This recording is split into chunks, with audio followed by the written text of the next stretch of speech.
Hey guys, how are you doing? Guys and gals, how are you doing? Thank you so much for being here. Really appreciate it. We are live with our viewer battles. And Henry, thank you so much for gifting a subscription to Jedi. Very kind of you. Very kind of you. Thank you so much. Thank you so much. Very kind of you.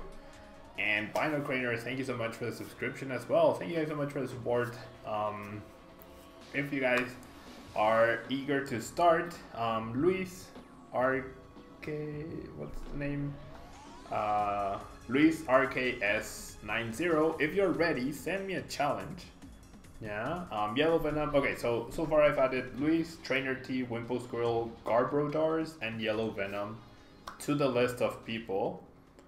To a list of people who want to battle. I assume Jedi wants to battle as well. Yep. Okay, so as Jedi explained on chat, subscribers do get priority when playing against me. So far, because Jedi just got a subscription gifted to him, it's Luis, then Jedi, then Trainer T, then Wimple Squirrel, then Garbrodars, then Yellow Venom. Yeah, we're gonna be here for a while. Bino Craner also wants to battle, so definitely adding you to the list. So now you're third in the list. And Protissimo, I am playing in the order of people who say they want to battle. If you want to battle, you have to wait your turn. And you don't know how to send the challenge, Luis. Have you added me? Have you added me as a friend on PTCGO? I guess Luis RKS is you, so I will send you the challenge. Don't worry about it. Luis RKS, I will send you a challenge. I hope you are ready. And we will be starting off with Alolan Executor, Omega Scissor, and Henry. Of course, you guys can join the list. Henry, Omega Scissor. Okay, so make sure everyone who wants to battle has added me on PTCGO. Demo_Tailmon. The thing is on the chat right now if you want to battle me. And best of luck to everyone. I will be using a wide variety of standard base decks. If the game ends up being super close, or rather super short, there are quite a few people who want to battle today, so we might not be able to do redos, but we'll see. Yeah, we'll take it game by game. Okay, so unfortunately we start the Shuckle, so hopefully the other Shuckle is not prized.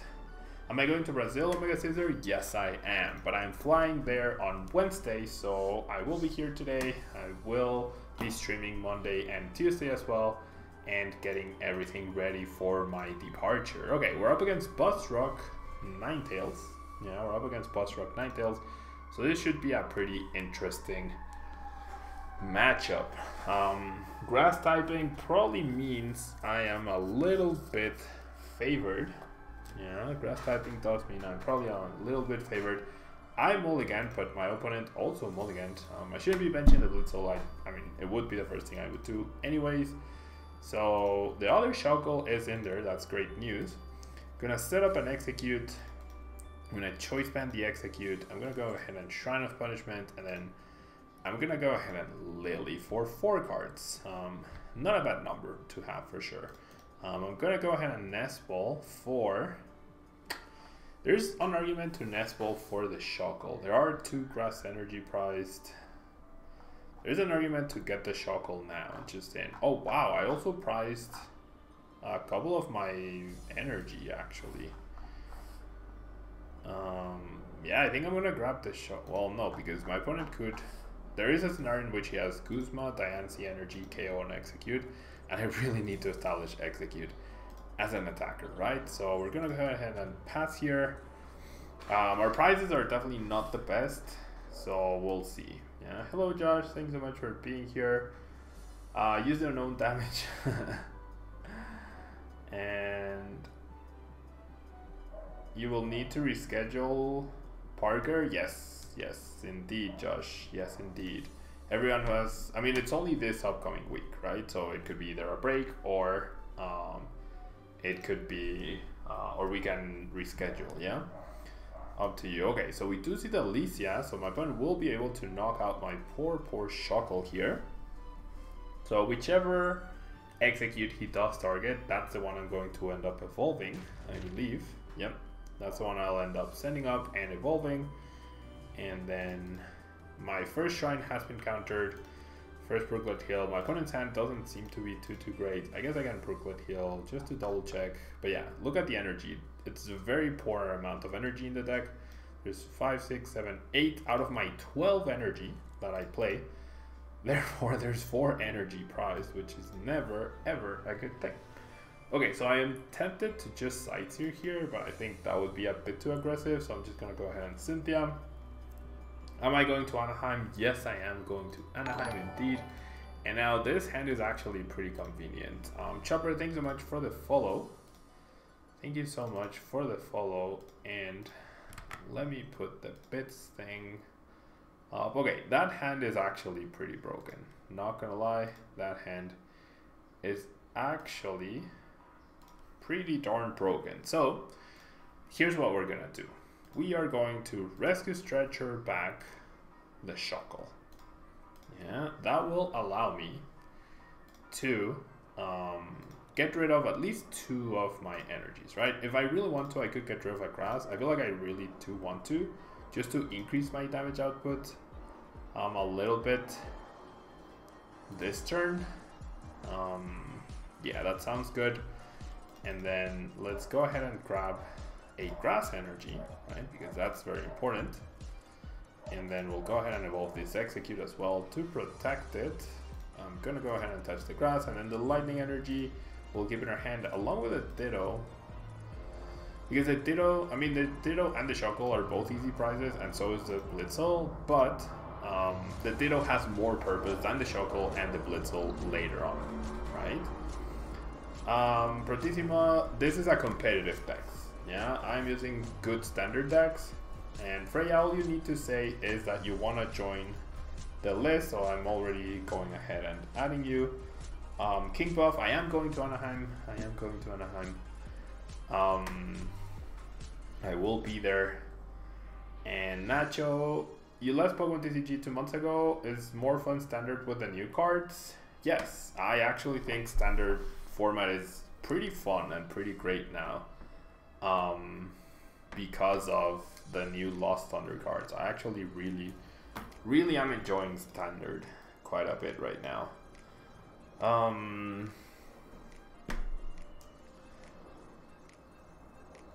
So yeah, I mean, standard before Lost Thunder was definitely pretty right now it's actually pretty fun, I would say. Okay, so there's no way our Alolan Executor goes down here, right? He's hitting us for 80, that puts us at 110, which is not, well, actually it is enough for another Jet Punch to knock us out. So my opponent could get 2 prizes off of the Executor and the Shuckle next turn if he chooses to do that.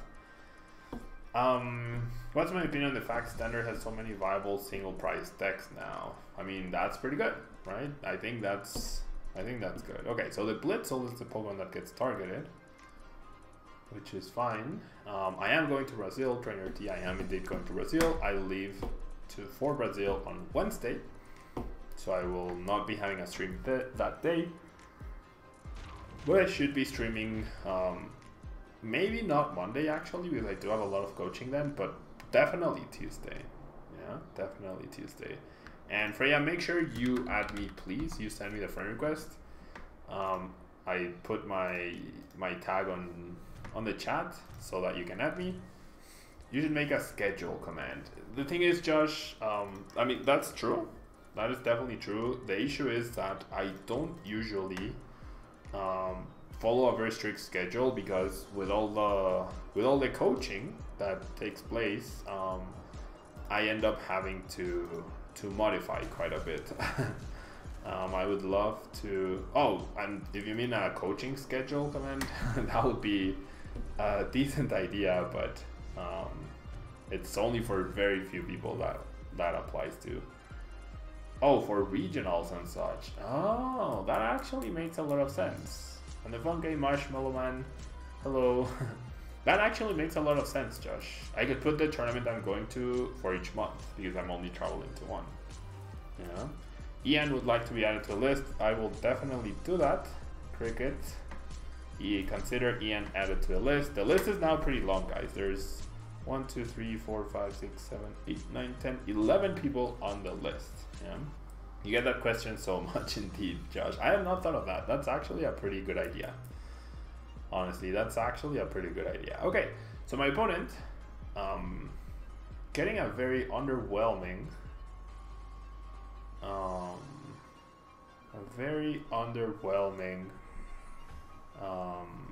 draw here.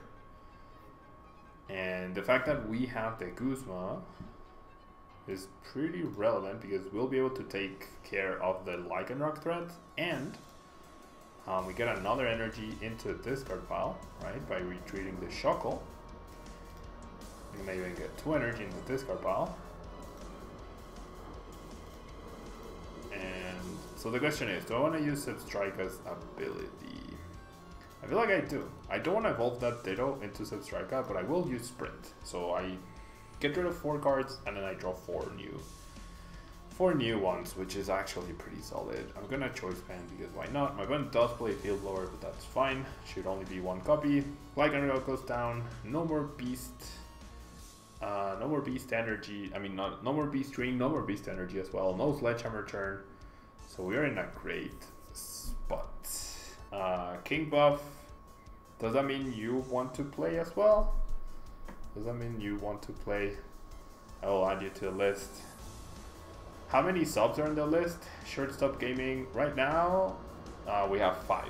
Yeah, 5 subs on the list, and 1, 2, 3, 4, 5, 6, 7, 8 non-subs on the other list. Yeah. Do I think investing in Fairy Ninetales is worth it? Yes, I actually do think so.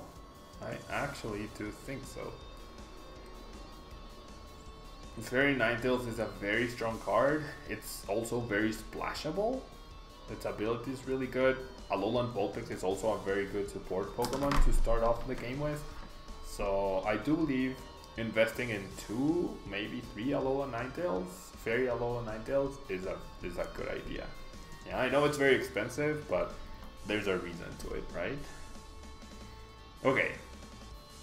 So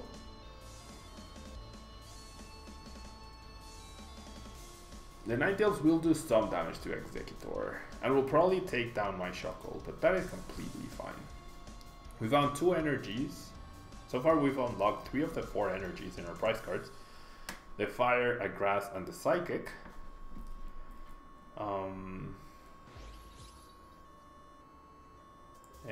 Oscar, las pesas no le sirven a Sigilyph, pero Sigilyph sí podría ser un Pokémon interesante. Thoughts on Zoroark? Zoroark is a pretty good deck. There's actually a lot of talk regarding Zoroark for Brazil, since Rukan made that article. It's a solid deck for sure. It's definitely a solid deck for sure. Pretty powerful deck. Because the CDI fixes a lot of the like ugly numbers for Zoroark, right? So that's pretty cool. Okay, my opponent can potentially retreat into a buzz while needs another energy, however.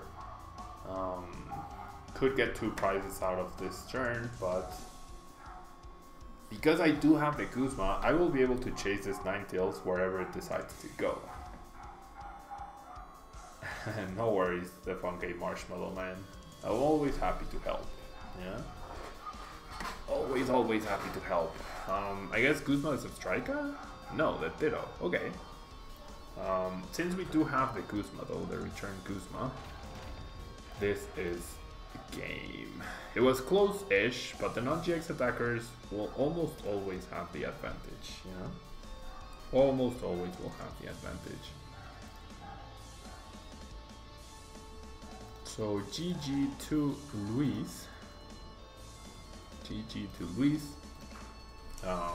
Definitely a rough matchup for him. I will be alternating between decks, so if you're paying attention, at least you will know which deck I will not be using, right?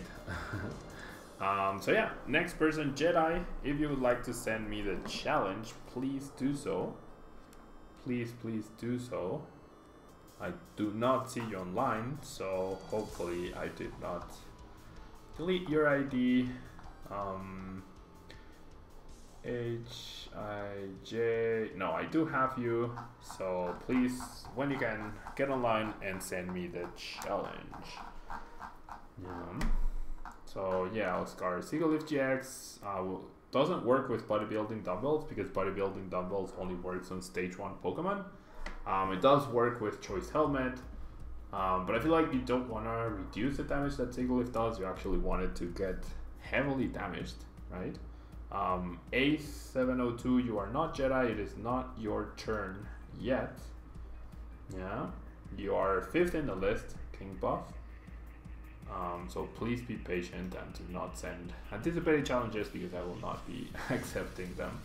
Yeah. Okay, so Jedi will be facing off against Lost March.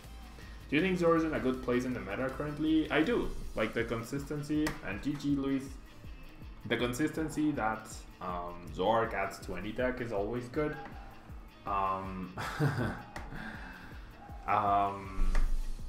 And then it has a lot of viable partners, and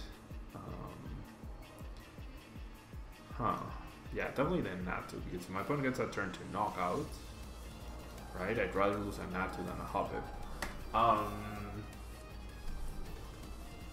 Okay, so we're up against Blacephalon, I believe. Yep. So yeah, all the Zoroark always is viable, I believe. There's never going to be a time where Zoroark isn't viable. It just has to adapt every time to the meta, but it's also the best deck in order to do that. Yeah. What do you think is the best partner? I mean, it's either the Decidueye right now, the Decidueye Ninetales, or it's just a bunch of stage 1s, including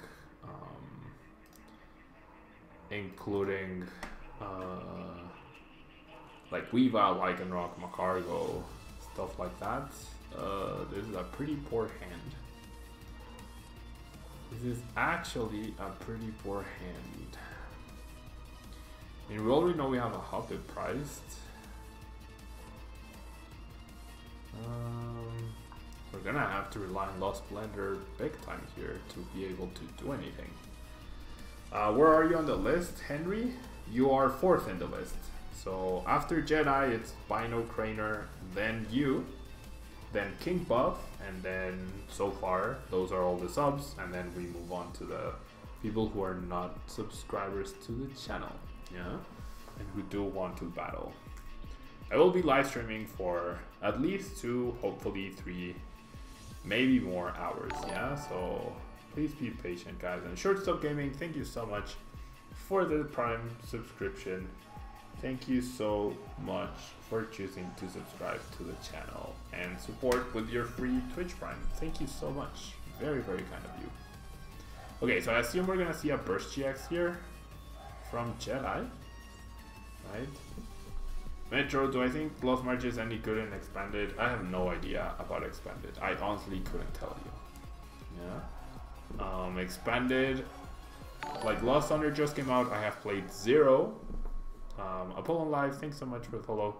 I have played 0 games of Lost Thunder and Expanded formats, and until after Roanoke, I will not be playing Expanded. But just based off of how the decks work, I don't think... Oh, he's playing on his phone, that's cool. I don't think Lost March will ever be better than... I mean, I'm not going to attack this turn anyways, so I might as well get the Hobbit. Lost March will never be as good as Night March. Yeah?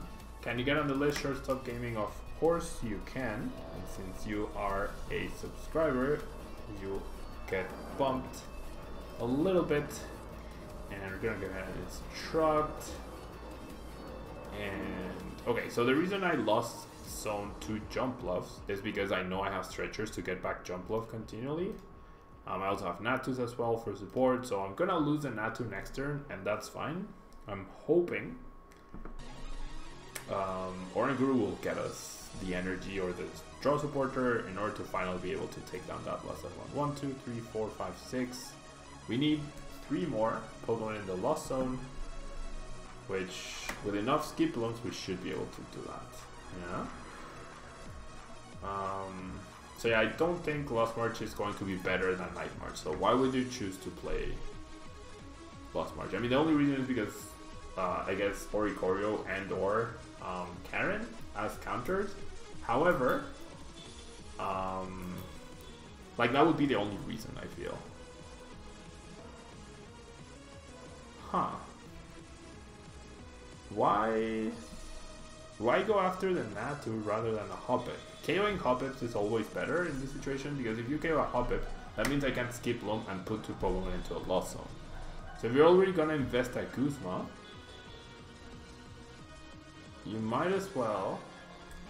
Okay, you might as well KO the Hoppip, and this like very slow approach that Jedi is taking, I'm not sure is the right one. Okay, so I'll attach the DC here, because I'm okay losing a few Pokemon, right? Because the 2-for-1 trade-off that I can do. And then Lost Blender, I'm just gonna pass here. I'm just gonna pass. Hello Galay, thank you so much for being here.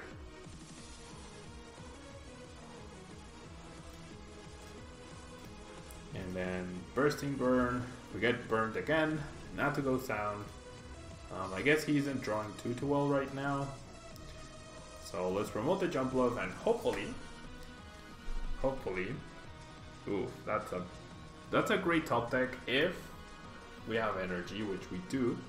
Therefore, yeah, let's Elm for 3 Skiplums. And I might just Lost Zone the other one, right? I might just Lost Zone the Ultra Ball and the Skiplum.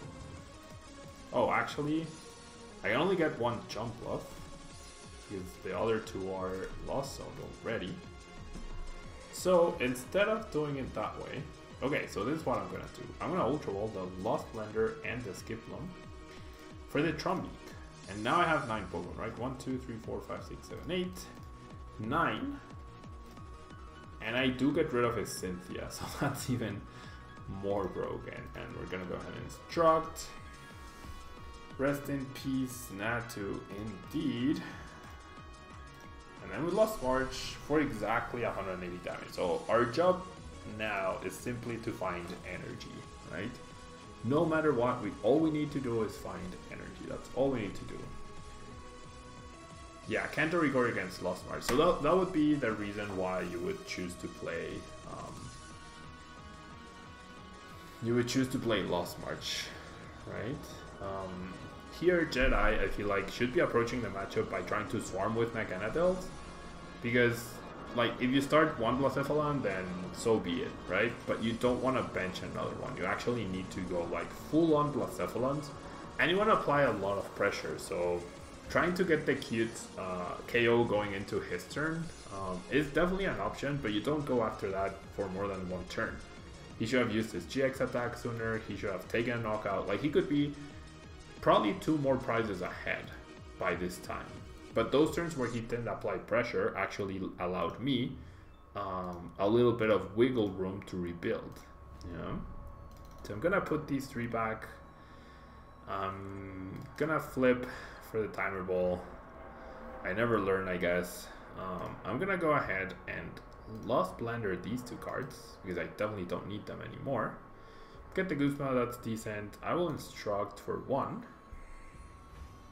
I got another Treasure, so let's go ahead and Lily.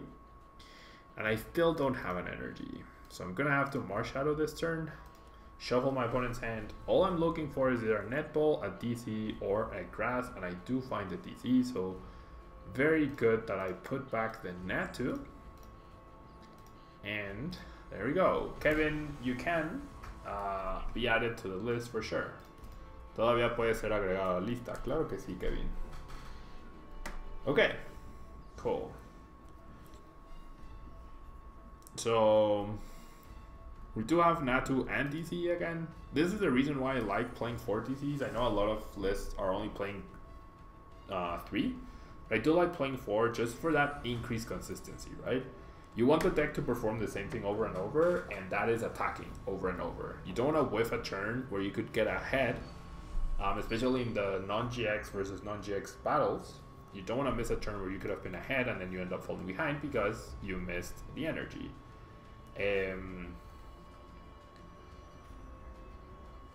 12 antes que tú, Kevin. Okay, so I'm gonna bench the Natu. I'll touch the energy. Gonna go ahead and Ultra Ball these two away for a Trumbeak. Okay, so someone told me that there is actually a space where you can Trumbeak.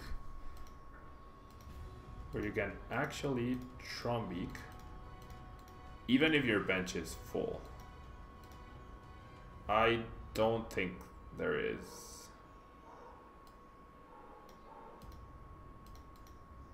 They told me. Oh, there you go. Oh, actually, there is. Wow.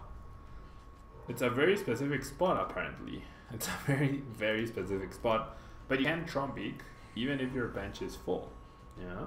And there we have the grass energies. So now we are ready to win the game next turn.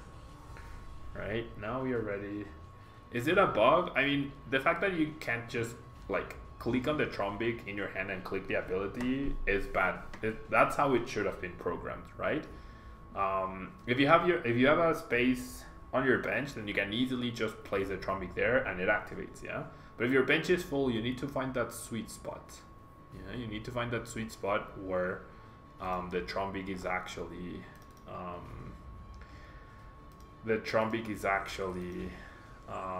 used or can be used, and it's around here. I don't know if the mouse is actually able to be seen. Yeah, so it's around this place where you can go with the Trumbeak. Yeah.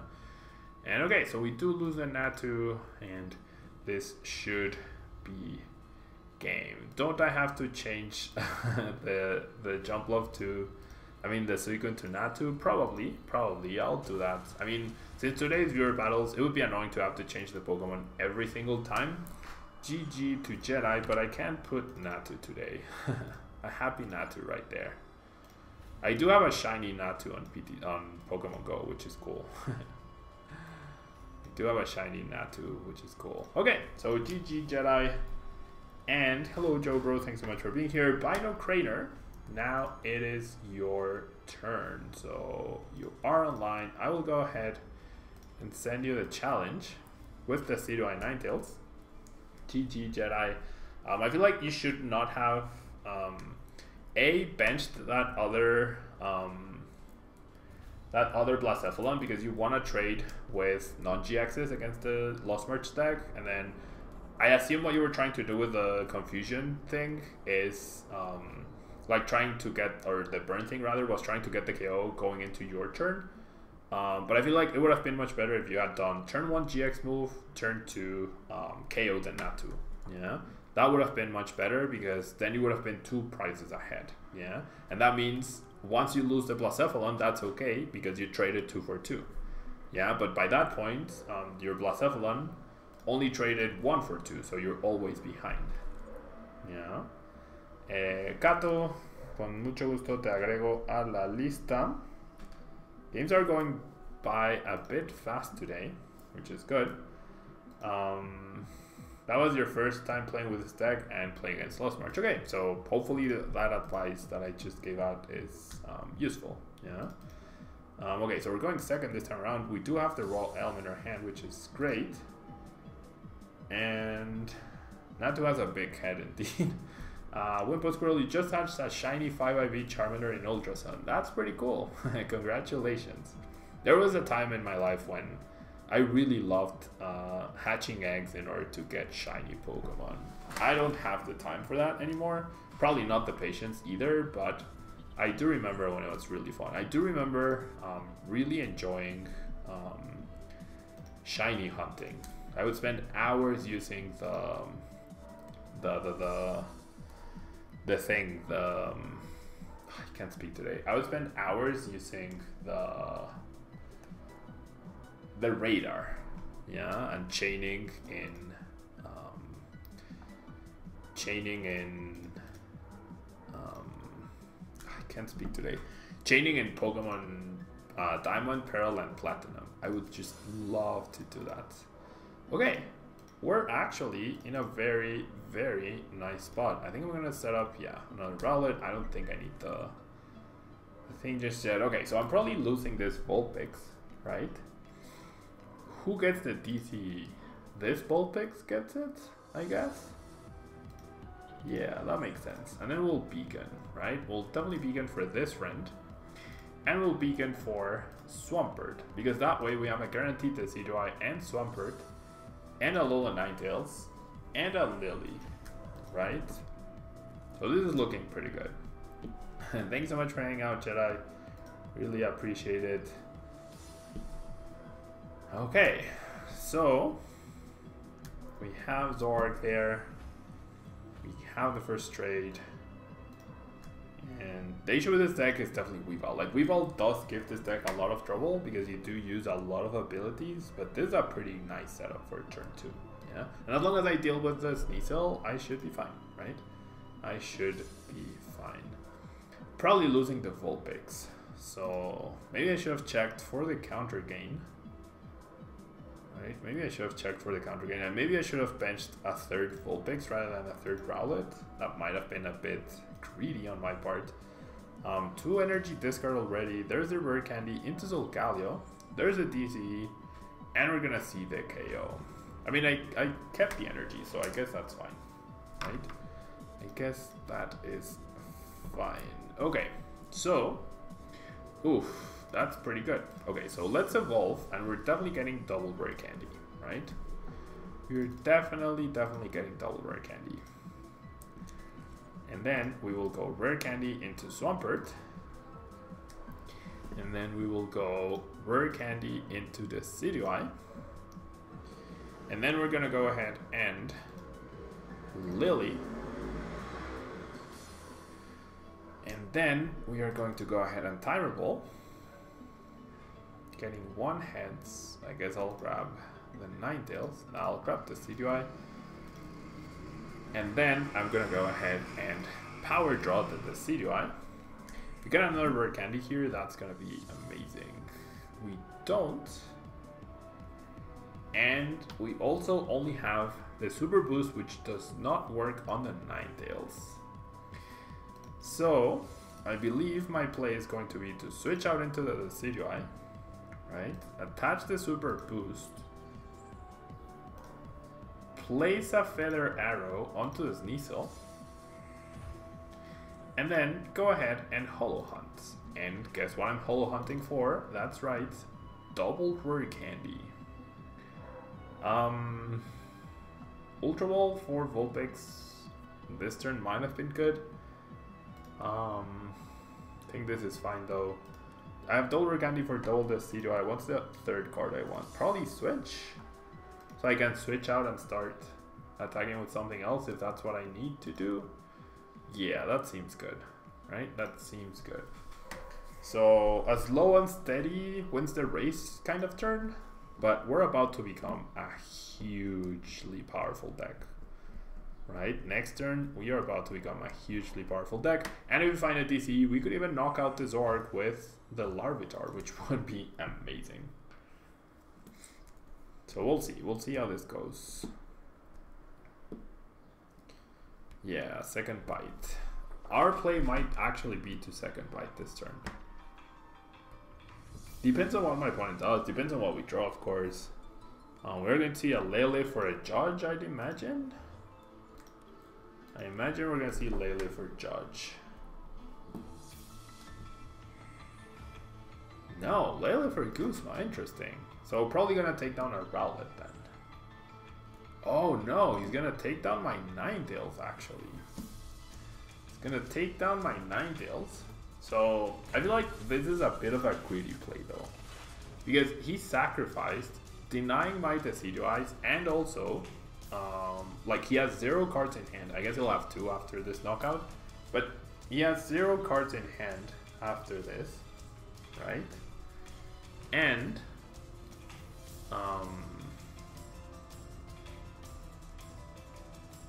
like you're putting a lot of faith on your prizes, but I don't know, that doesn't feel that great. Okay, I'm gonna go ahead and Rare Candy into double the CDI now. So things are still looking okay though. I kinda don't wanna bench the Larvitar yet. So maybe I just power draw the Cynthia? Because I already have a really good hand. So yeah, I'll just power draw the Cynthia since I'm not planning on using it at least this turn. We get the counter gain, nothing too impressive. I do want to set up another Vulpix for sure though, which I can't because it's prized. And so is my Stretcher. My Stretcher is also prized. I mean, I still grab the Rowlet though, right? Well, I guess Acerola is a pretty good card, so never mind. I'll grab the Lele so that I have access to Acerola. Okay, so step number 1 is double Feather Arrow on the Sneasel, which is the biggest threat, right? That is step number 1. We get a prize, we'll see what it is. Then we get a TC. Okay, TC is a neat prize. Step number 2 is attaching to something, probably the CDI. Or actually keeping the energy would have been better, because I need the DC for the Larvitar, duh. Okay, step number 2 is Feather Arrow. Yeah, that DC I should have kept in my hand. I think Feather Arrow the Zoroark makes sense. And then we are going to go ahead and Razor Leaf the active. 180 plus 40. Maybe the Feather Arrow should have gone to the Soul Cattle, so I had knockout next turn. I mean, I guess I still do with Swampert, so it's not a big deal. Swampert could be knocked out though. Swampert could be knocked out. So I might need a choice band. But yeah, that Sneasel immediately means all 3 Feather Arrows are going to be targeted towards the Sneasel, right? 100%. That is going to be my play. All 3 Feather Arrows will be targeted to the Sneasel. The Sneasel is the only Pokemon that can one-hit KO me, and therefore really, really threaten me, right? So I might just have to forgo the Alola Ninetales here. Might just have to forgo the Alola Ninetales. I do see how we're going to win this game though. Well, I guess my opponent probably has a lot of max potions. There's one. There is one. There's a Pulpad. Putting back Guzma and Cynthia. I feel like you keep the Pulpad because once again, like, you don't know. Maybe you'll need to put back 2 more Guzmas later, right? Just because you can play a card doesn't mean you should. So let's go ahead and power draw the Ultra Ball. Yeah. So I get the Acerola naturally. Therefore,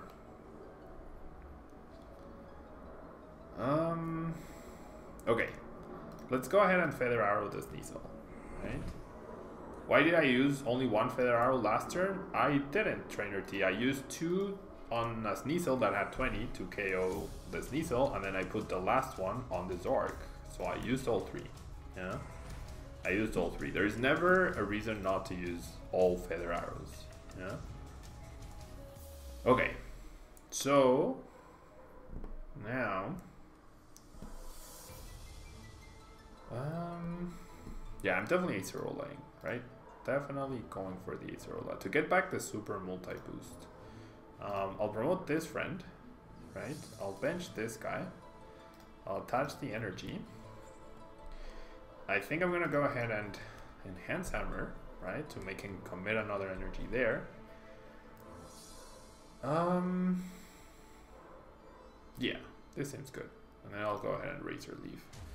Sneasel has 60, yes, Shuckle Zekrom. But if you're playing Elm's Lecture, which I assume my opponent is playing Elm's Lecture, you play the 60 HP because you can search for it. Yeah, if you're not playing Elm's Lecture, then you don't play the 60 HP one, you play 70. Okay, goes for another Cosmog this time around. Will my opponent whiff an energy drop this time around? He has 4 Dark Energy in play. He traded first before the Lily, so we'll assume he got the Lily off of that. Does find the Max Potion, does have the DCE. However, we can't pull off the KO thanks to Larvitar, right? We just need to find another TC. If I hadn't been silly and attached the TC to the Decidueye, that 10 HP really matters in this matchup, right? But the 10 HP, the 10 less HP matters a lot more when you're trying to set up. So this is just one situation, yeah? If you expect a lot of the Decidueye, then maybe you don't play the Elms focused deck. We're gonna see the Rescue Stretcher, getting back a Solgaleo into hand, revealing probably that he has Rare Candy, and then we see the Raichu speeding. Okay, so get a Fairy Energy, not very useful. So first thing I'm gonna do is I'm gonna Power Draw the Timer Ball. And I get Acerola, I get Elms. I don't get a Rare Candy though. I don't get a Rare Candy, and that's a big issue. Because now I can't KO the Zoroark. Yeah, now I actually cannot KO the Zoroark. So, I mean, my plan is to steal Acerola, right? Okay, this is what I'm gonna do. I'm going to... What exactly?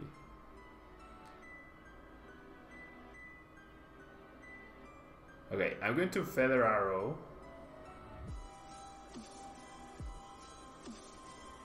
Okay, we know he has access to a lot of Kuzmas, right? I can't believe I didn't get a Rare Candy. Okay, so I'm gonna Feather Arrow once onto a Lele. And then I'm gonna Feather Arrow once onto the active.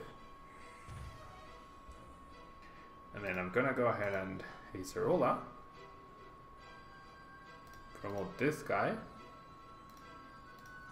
Play that. Bench that. I mean, I guess the energy plus counter gain plus switch gets me knockout. Yeah, so the damage should not have come to Zoroark. Duh. The damage actually... Okay, well I can fix that, I guess. No, I can't. Yeah, no, I can't. I'll just Razor Leaf. That 20 damage was a waste. The 20 damage on the Zoroark was actually a big waste. Isn't your opponent playing the Solgaleo and makes Zoro not have weakness? Oh, right. If so, what's the point of holding Larvitar? I mean, it's a good non-GX attacker. I don't want the Larvitar to get picked off. Yeah? I definitely forgot that Solgaleo removed weakness, though. I definitely forgot that part.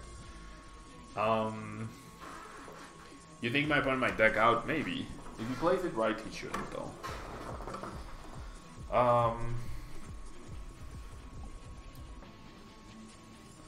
Yes, Shuckle Sekro, but it, like... As long as the Sneasel is only there for one turn, then you evolve it, then it's no problem. So, like, you'd rather be able to set up with Elms than have that extra 10 HP. You know? Okay, I really hope this Zoroark stays in the active.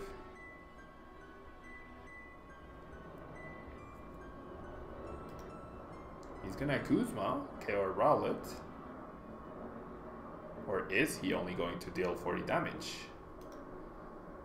Has 2 Pal Pads, okay. Has 2 Pal Pads. Interesting. And doesn't have Elms, apparently. Like, we haven't seen an Elms, right? So if you're not playing Elms, then...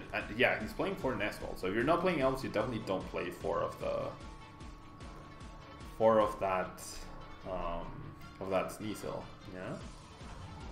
Or you don't play that Sneasel, you play the 70 HP. And Pietro, do I have an idea for a Professor Cops deck? I don't even know what the format is for the Professor Cops deck, so unfortunately I couldn't tell you. Okay. So... now we're sitting pretty here, because I don't need to use... Right? I don't need to use a supporter. I'm gonna use the Elms Lecture.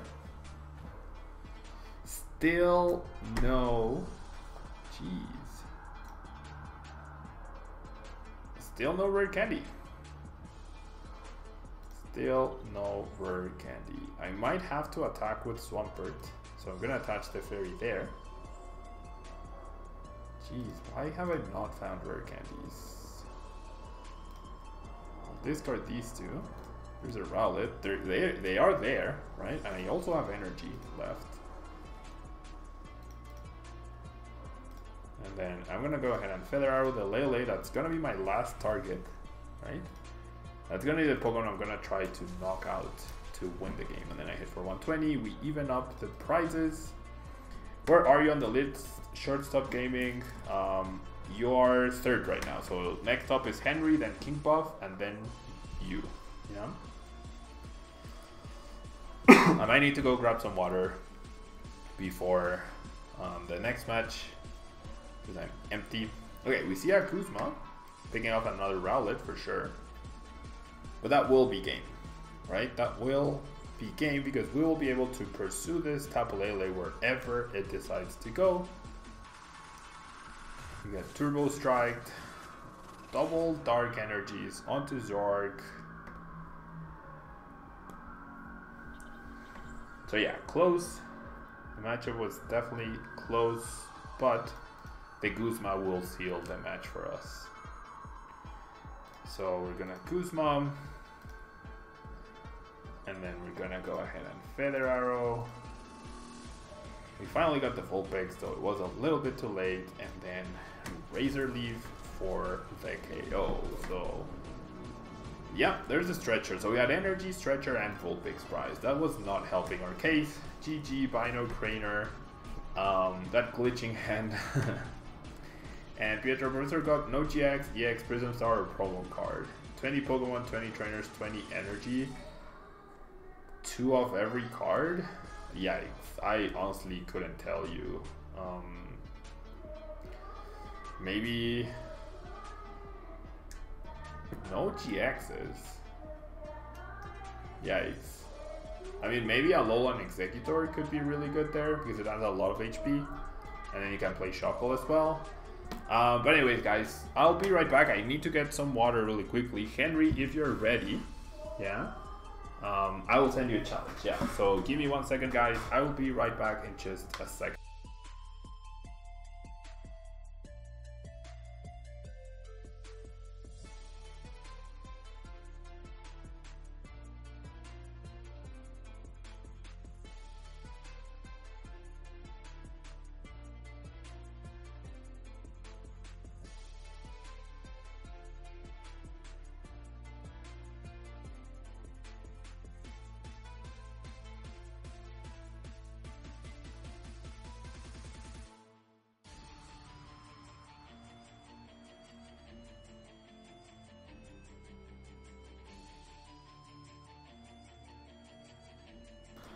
GG Binograiner, thanks so much for the game, and I will be sending a challenge to Henry now.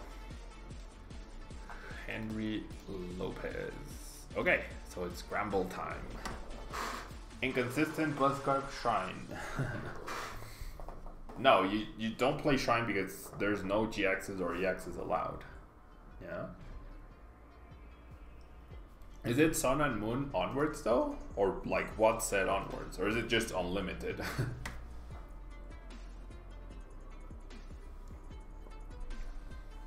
No Prism Stars.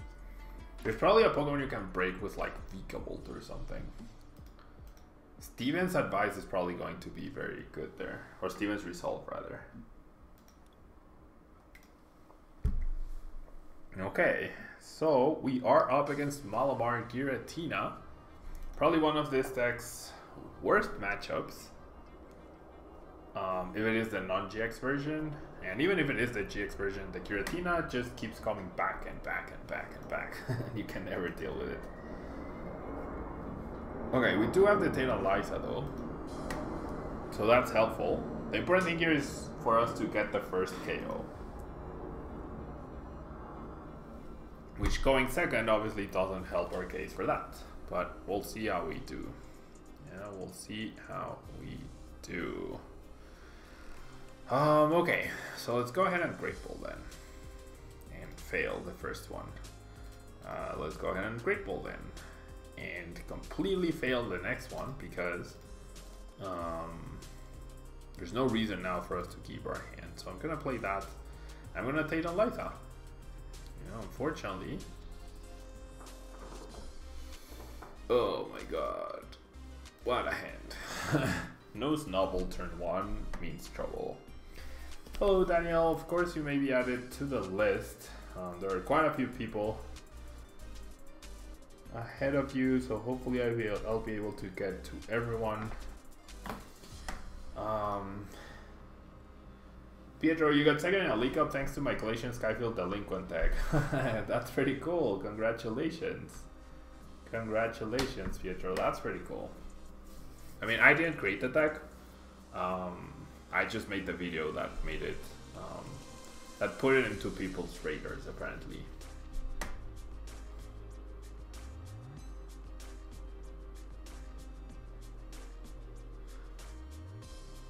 Okay.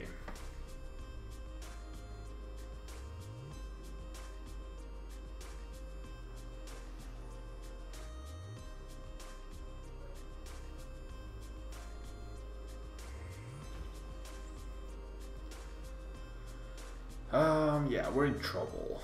That Giratina, the two Giratinas are gonna be very annoying to deal with. Okay. This hand though, this hand. Cynthia.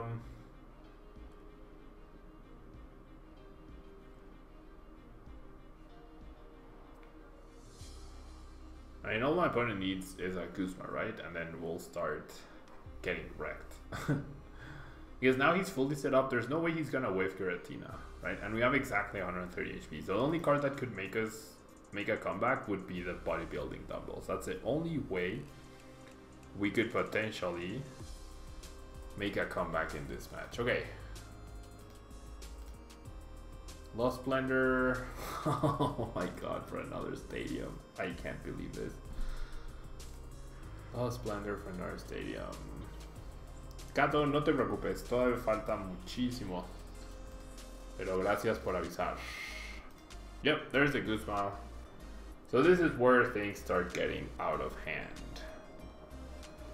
We'll probably do our redo. Yeah. We'll probably do a redo because I literally have nothing. Yeah. I literally have nothing here. Okay. So he accepts my rematch. I'll just challenge him again. Hopefully get a better game. Yeah, hopefully get a better game. I'll accept Tommy and then Henry. We will send a challenge with the Granbull. Okay, so hopefully this one ends up being a little bit better. Just a tiny teeny bit better. Yeah, just a tiny teeny bit. Okay, so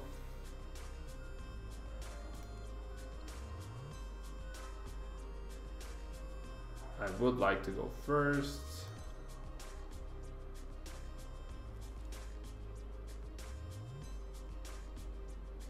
Okay, so definitely starting Ditto is the right call here. And then I'm going first, so I don't need to play that. I mean, once again, we're at a terrible spot. This is the issue with the deck, right? You can just get these sort of hands where everything is kind of clogged. And then, I mean, I can grab the Oranguru, but...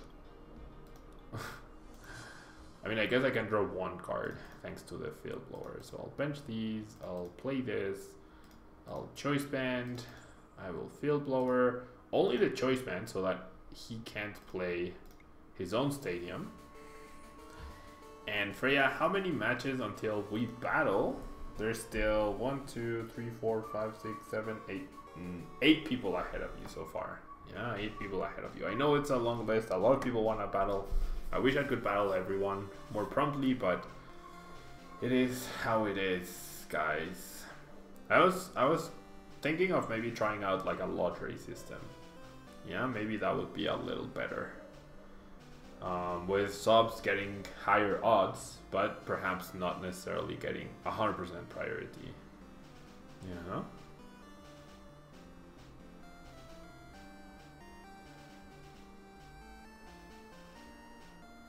Okay. We're gonna see a spread tech here. King Buff, you are next. Actually, King Buff, you are next. And Omega Scissor, you are 1, 2, 3, 4, 5, 6, 7. 7 people ahead of you. Yeah. 7 people ahead of you guys. Okay, so I feel like I'm gonna attach the energy to the Snubbull because I don't think I'll be attacking this turn. I'm gonna go ahead and instruct. Okay, I actually could have attacked this turn. Jeez. I actually could have attacked this turn. But this is still worth it though. Setting up the Macargo means now we're in a much better spot. So, I think I'll put a Granbull at the top. I just lost 2 Rescue Stretchers and 1 Granbull's Prize, but I do have the other Rescue Stretchers available, so that's good. And it will pass. But at least now we know next turn we can probably attack. You know, we can probably attack. Okay, never mind. Well, I guess if my opponent spreads, that's completely fine also.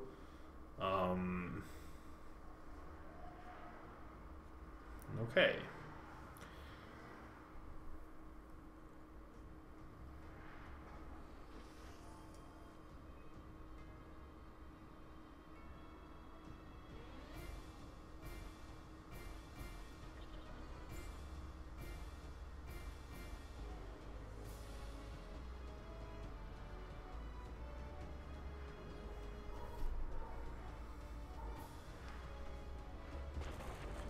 The Kogo spread, I don't like it. It definitely doesn't help my opponent, right? So I'm gonna go ahead and evolve, protect the Ditto, and then I'm gonna smooth over for a fairy and then hope for the best, right? If I can only hit for 130, then that's fine. 2 spreads, it literally, unless my opponent gets 5 spreads, it actually doesn't matter. It actually shouldn't matter, right? And I actually do find the right cards to get a knockout, which I think I should get, right? I think I should get a knockout and just start the trade. Oh no, this has 2 retreat costs. Whoops. I honestly thought that had, oh my god, I honestly thought that had 1 retreat cost. I guess I should have checked before. Why would they make it 2? Oh no. No. Oh boy. Well, that was silly. Not gonna lie, that was very silly. And now my opponent might actually be able to pull off the spreads that we were talking about here. Yeah, I'll find a Snubbull. And Ian, your place number 1, 2, 3, 4, 5, 6, 7, 8, 9, 10. There's 9 people ahead of you. Yeah. Right now there are 9 people ahead of you. I feel like I want to Tate and Liza, but I do rely on getting 2 cards that I can actually play other than the Tate and Liza to switch, which probably won't happen. Yep, definitely didn't happen. If I had removed my stadium. Jeez. Playing Granbull hurts my head. I mean, I definitely didn't realize it was a 1 retreat cost. I mean a 2 retreat cost. Maybe we'll get another spread off. So I'm gonna have to wait, right? Yeah, I'm gonna have to wait. Oh well. Oh well, geez. Oh no. Tapu Lele, please no. 1, 2, 3, 4, 120, 160, 180 damage right now. And attaches to the Orankuru. That's interesting. Why wouldn't you leave the Lele ready to attack? Oh my god. We're in a tight spot here. That Lele is gonna be super annoying to deal with. Okay, but chooses to Flying Flip though instead. Chooses to Flying Flip. Okay, Granbull is nice. And then I want to take on Liza, right, for the switch effect. And then I'm gonna go ahead and smooth over for an Ultra Ball. And I want to Ultra Ball the Shrine of Punishment and fail the Ultra Ball, of course. And I have to Ultra Ball whatever else I get. Which is a Mysterious Treasure, which is completely fine. So I fail this. And finally, after 3 turns, we knock out the Go-Go. But now all the spreading is actually relevant. So that 1 turn where I attached to the bench Snubble rather than the active ends up mattering so much. But I had no idea I was going to draw this well, right? Okay, so 180, 240, 280. My opponent has 300 damage, which is enough to KO 2 Granbulls. And it's 40 short of KOing Macargo on 2 Granbulls. So we'll see what happens here. I mean, I guess he will eventually have more damage thanks to Giratina. Yes, Brigade, sorry that it's so long, but a lot of people wanted to play today. I'll take you off the list. Thank you for letting me know. Okay, chooses to go after the active. And is healing my Macargo. I feel like your #1 goal, like, he had enough damage to take 3 prizes. The Macargo, 90 to 20. Yeah, he had enough damage to KO a Snubbull, a Granbull, and a Macargo. I definitely think that's what you would do, right? Especially the Macargo. Especially the Macargo. The Macargo is the key card. If he knocks out those 3 Pokemon, he immediately wins. Well, not immediately, but there was no way for me to make a comeback. So a bit of a mistake there by him. Well, not a mistake, just not the most optimal play. Yeah, he could have taken 3 prizes and eliminated the Macargo, which is how I end up manipulating everything to where I can get KOs. Yeah. So there's a double Granbull KO. And now he has 40 damage to work with, which is not a lot. It's really not a lot. And puts him on the Granbull, which is not even relevant. Okay. So we might need to get back, or we might need to get stretchers sometime soon. Energy Recycle System is actually a nice card to get. So this is what I'm gonna do. I'm gonna smooth over for a Rescue Stretcher. Yeah. And then off of that Stretcher, I'm gonna Instruct first, right? And then I'm gonna play Energy Recycle System and the Stretcher and attach the energy. And we'll be good here. Energy Recycle to shuffle back into the deck. I only have 2, but that's fine. And then I will get a prize. Risky because I don't have a fully set up Granbull for next turn. And we might not have one. Right? We might not have one. So we might still lose this. I mean, we were going to lose this anyways purely because he's ahead, right? He's ahead in the price trade-off. And therefore we can never catch up. Right? Because the Giratina just keeps coming back and keeps getting powered up. That's essentially what this game comes down to. Even if we were able to stream Granbull, Granbull, Granbull, that double KO actually matters so much. Yeah, so those turns we lost and let him spread, those were actually very significant. Very, very significant.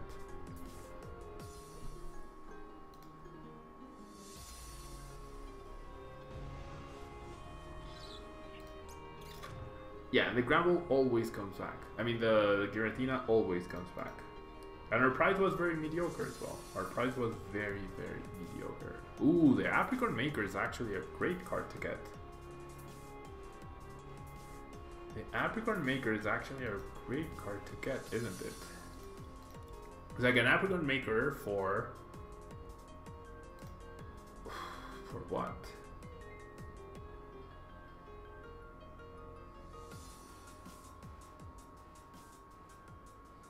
What does that Giratina do? It hits for 130, right? It hits for 130, and it has its ability. If it's in the discard pile, you can put it back onto your bench. Okay, so how do I do this? I need an energy and a Granbull. The Apricot Maker gets me 2 cards.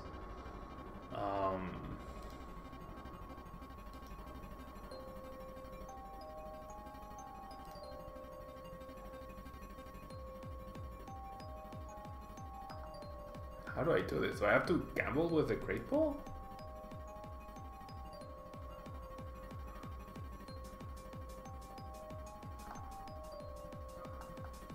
Maybe. I actually think I need to gamble with the 2 Great Balls. No, wait, what? How do I do this? No, I can't. I don't think I can get it. No, I can't use Oranguru first because Oranguru plus Moose Over needs to get me the energy. So I'm gonna have to hope, actually. I'm gonna have to hope. Yeah, I'm gonna have to hope that I get playable cards after the instruct, because I need to use Oranguru to get the energy. Otherwise, I can't get the energy and I can't attack. Yeah. So I'm gonna put the energy to get the KO. Bodybuilding dumbbells is how I maybe turn this around. And Guzma again. Guzma keeps being the card that messes us up. And I don't even have a backup Snubble this time around. So I won't be attacking next turn either. Yeah, and that's game. That is game. And this is the reason why this matchup is very hard. Giratina just keeps coming back, right? It's very easy for Malamar to just repower up, right? And between setting up multiple Granbulls and like, it's much more difficult for you to get back to back Granbulls with a 0 card hand than it is for them to get back Giratinas, because they just keep coming back. Yeah.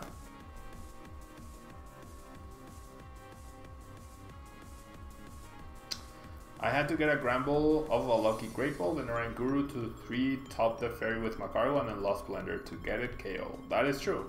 That actually would have been the right way to execute it, John. You are right. Obviously, that didn't happen.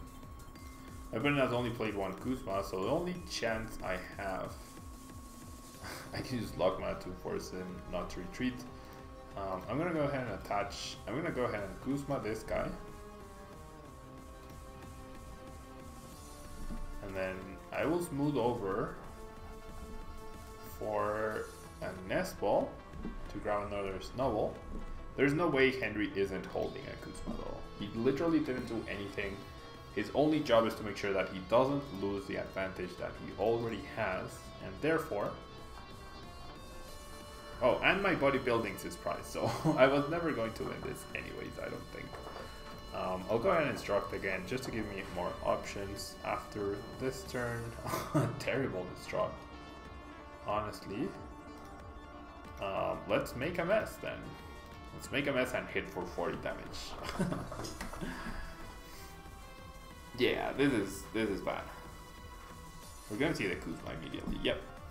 We're gonna see the Kuzma immediately. Knocks out the Macargo finally, which I think Henry would have won this game much earlier if he had just targeted the Macargo, the Granbull, and the Snubble off of that first Lele, right? He would have had an even bigger advantage, because not only would he have gotten an extra prize card, but he would have been able to deny completely my stacking the top.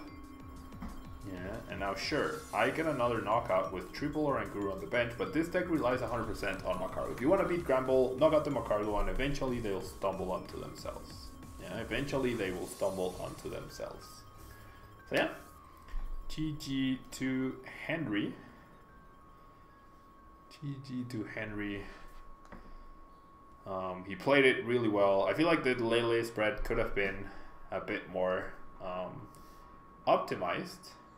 Yeah, a bit more optimized. But other than that, that's how you play the matchup, and you have a big advantage against Malamar. I mean against Granbull, especially if you can get like the the 3 spreads plus Lele spread.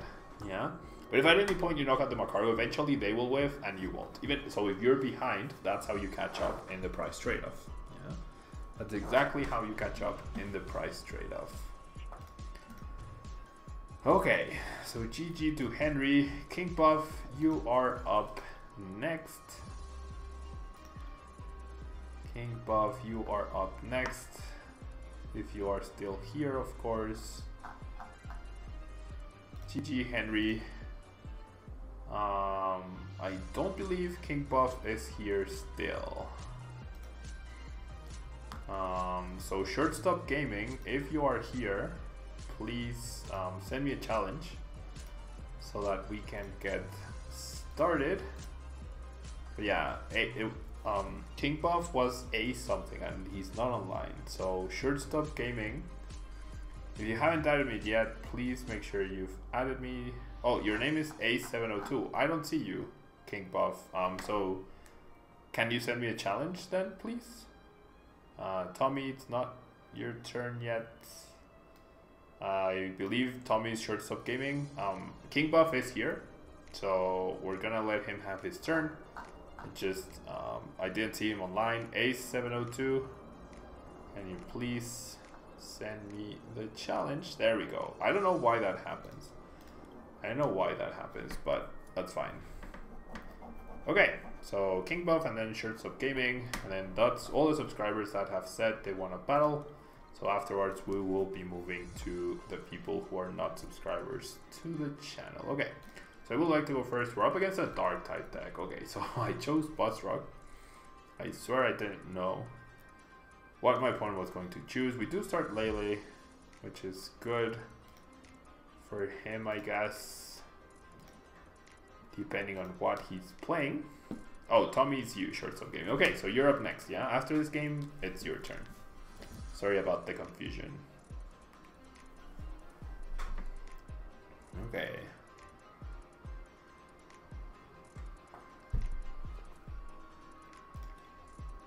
Got it, Shortstop Gaming, got it. Okay, so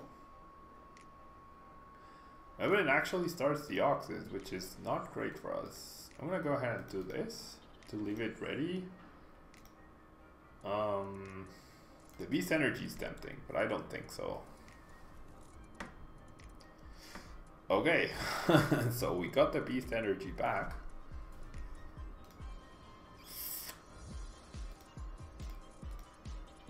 Yikes. Okay.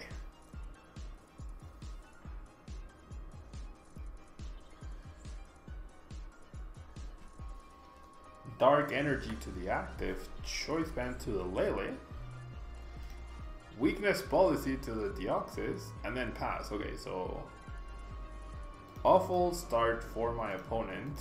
That Rockruff top deck is actually pretty cool. It's actually pretty darn cool. We get another Rockruff here. And now we can 2-hit KO the Deoxys thanks to the Prism. Thanks to the Beast Energy rather.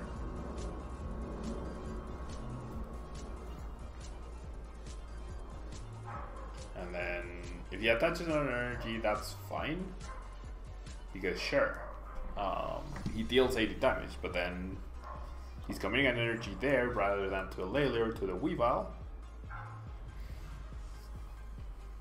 And is not getting a KO. So I'm drawing all the choice bands right now. The Kukui could be important, honestly.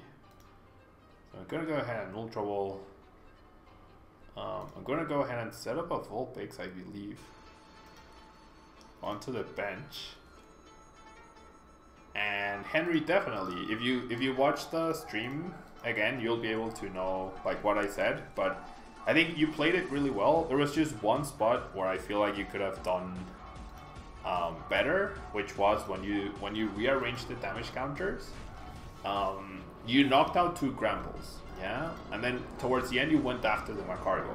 you had enough damage in play where you could have knocked out one Granbull, the Macargo, and the Snubbull. So you have gotten 3 prizes, which in a 1v1, like in a non-GX versus non-GX deck battle, is really, really good. Because you would have built up a huge advantage. And the way you beat Granbull very easily is by eliminating the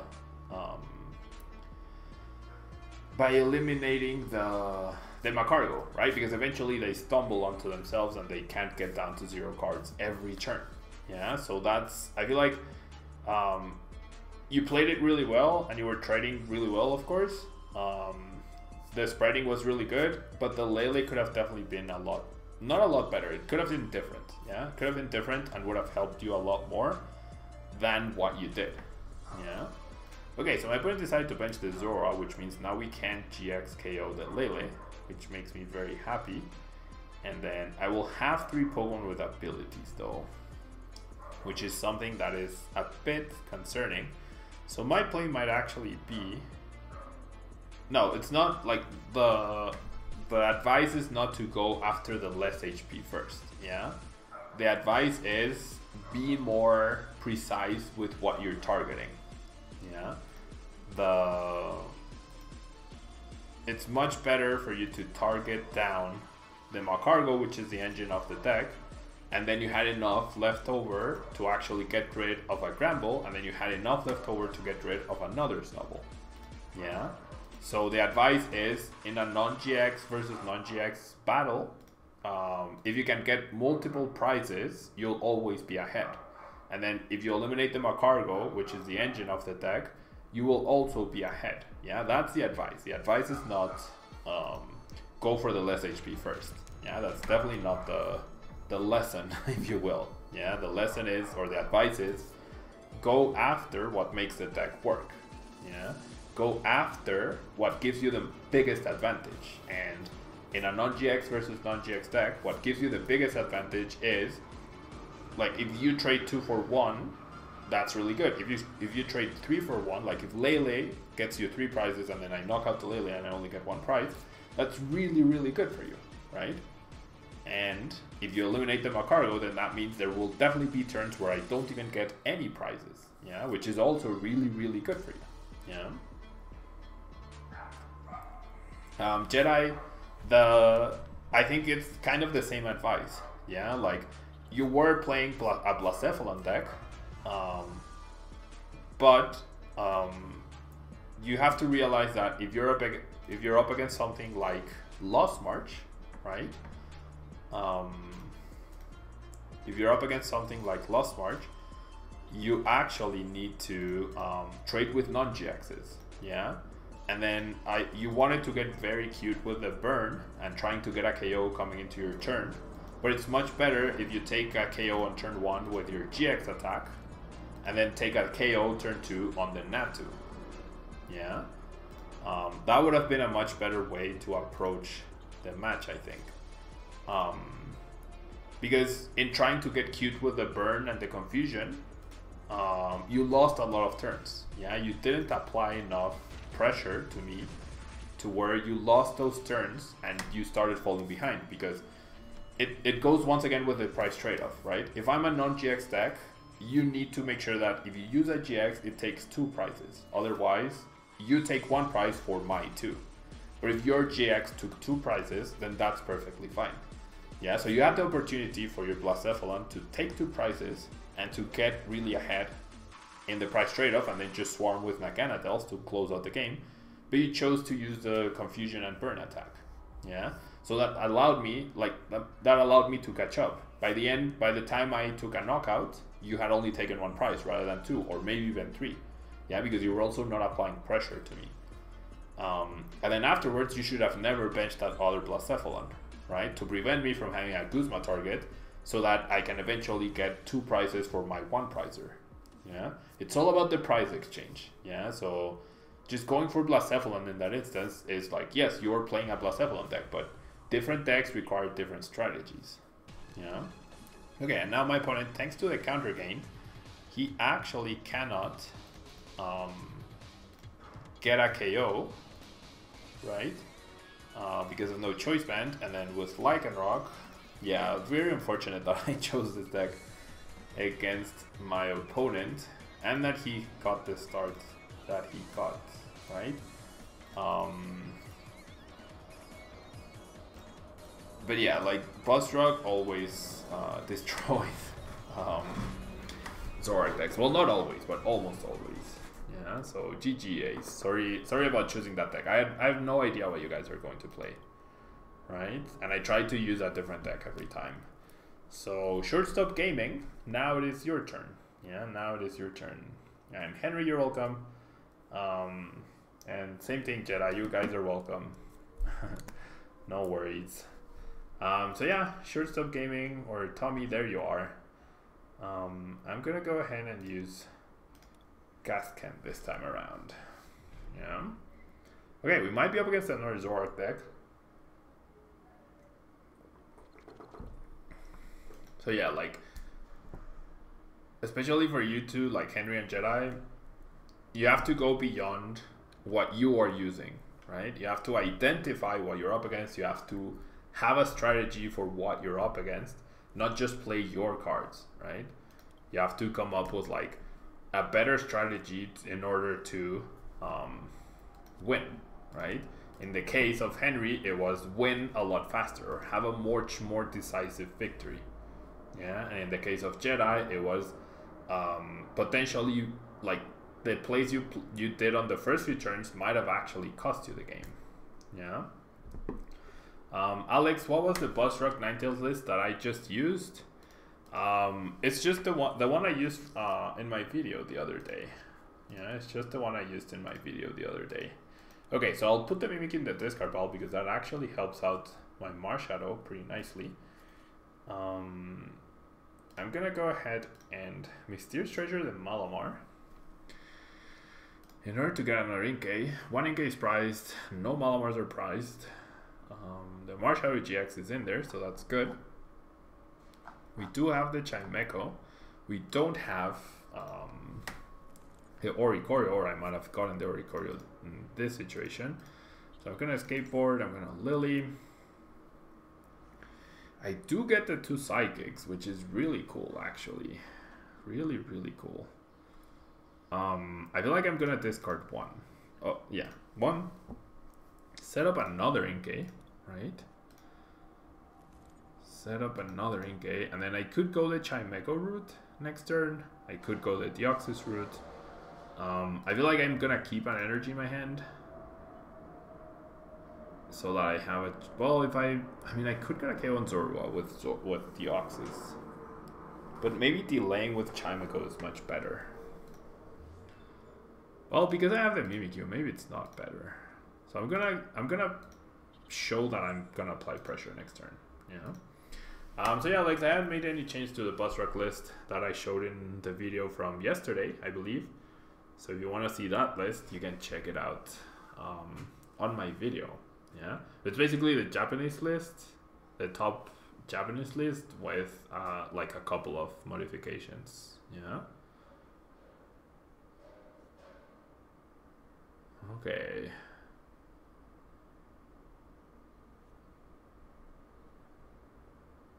So we're gonna see a Lele for Elms, I'd imagine.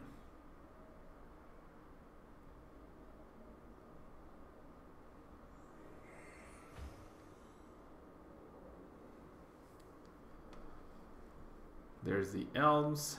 So we're about to find out what we are up against.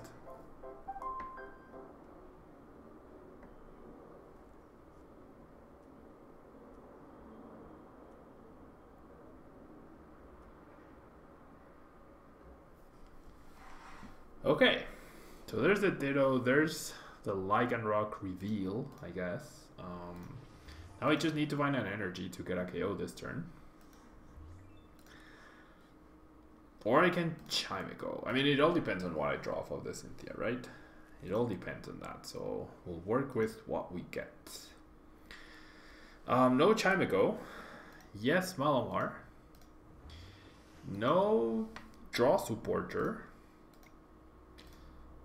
Which is really sad. Honestly, really, really sad. So definitely need to do this. And then we Power Blast.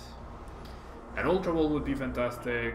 A Mysterious Treasure would be decent. A Draw Supporter would be nice. That's not a Draw Supporter. It is a supporter, just not the Draw Supporter we are looking for. Do I think a Skateboard is good in Boss Rock, or would it be okay to cut it? I mean, I think a Skateboard is always a good card, but I think you can get away with only playing maybe 1 or 0. Yeah?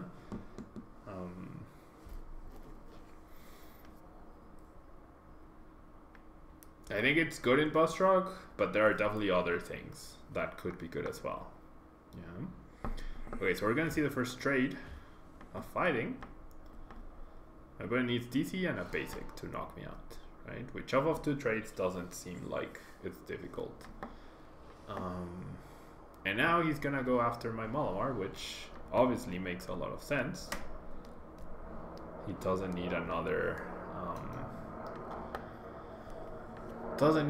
basic now because the Malamar is going down. So maybe I should have gone the Chimega routes. Maybe I should have Ultra Balled. No, because getting rid of the Rescue Stretcher didn't feel good. Okay, I mean, I need an amazing top deck here. I can still do this, right? But I need an amazing top deck in order to combat this. And that amazing top deck is either a Draw Supporter or an Ultra Ball. You know? A Draw Supporter or an Ultra Ball.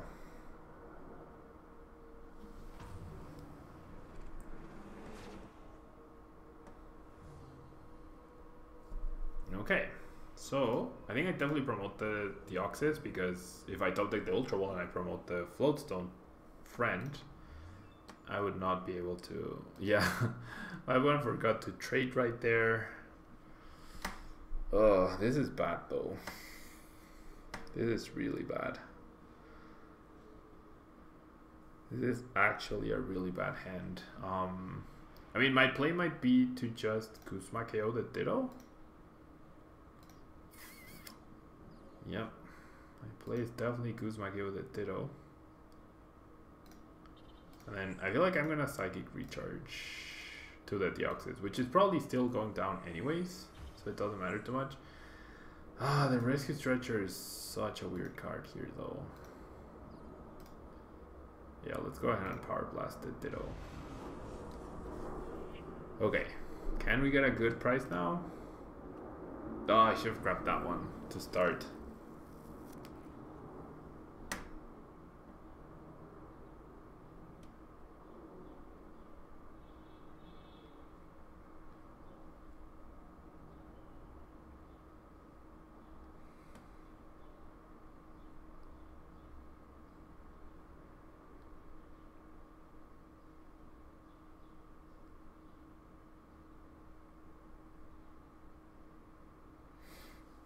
Okay.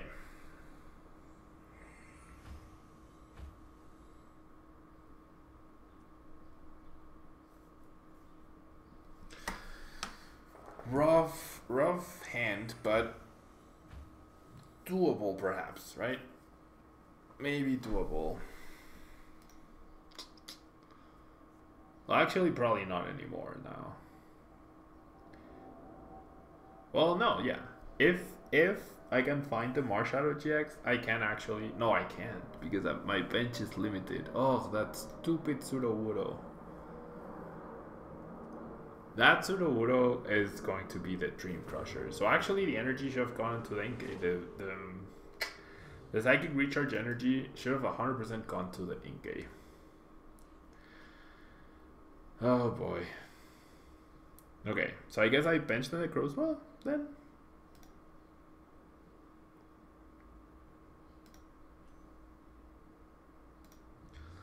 I'll bench the Necrozma. I'm gonna stretch her back the Inkay and the 2 Malamars. And then I'm gonna skateboard the Malamar. Yeah, I should just get this ready. Off of 2 cards, my opponent should not be able to knock out my Necrozma, right? Hopefully. Once again, we have a dead hand. Skateboard, not very useful. The Guzma might be useful. Chimeco and lose the Guzma. And then definitely do this. Okay, so the Chimeco might actually protect my Necrozma well enough. Right? So let me think this through. I'm gonna bench the Chimeco. I'm gonna Psychic Recharge to the Chimeco. I'm gonna do 0 damage. But that means only a Guzma will allow my opponent to do something this turn, potentially. And I'm hoping he won't have it, right? Because he can't play Lycanroc. So I'm gonna put the energy onto the Malamar so I can retreat. And we're gonna go ahead and Bell of Silence. And then next turn I promote the Malamar, double Psychic Recharge attach, KO the Zoroark, and then maybe I still have a chance somehow. Maybe. Do you think that Skateboard is good in Bust Rock? I do. Okay, so trade number 1 trades the Elm. Trades away the Elm.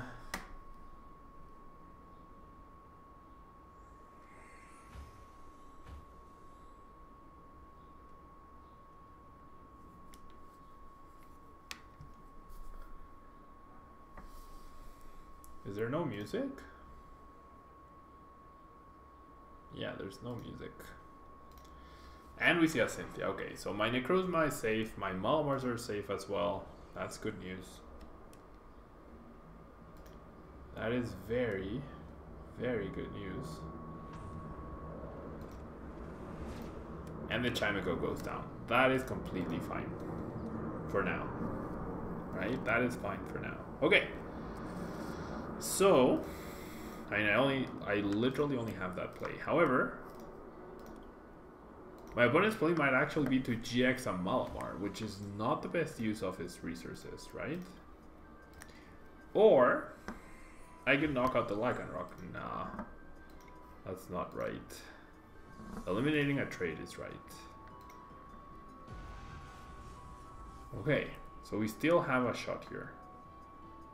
And if he GXs a Malamar, that's fine. Wow, double Psychics.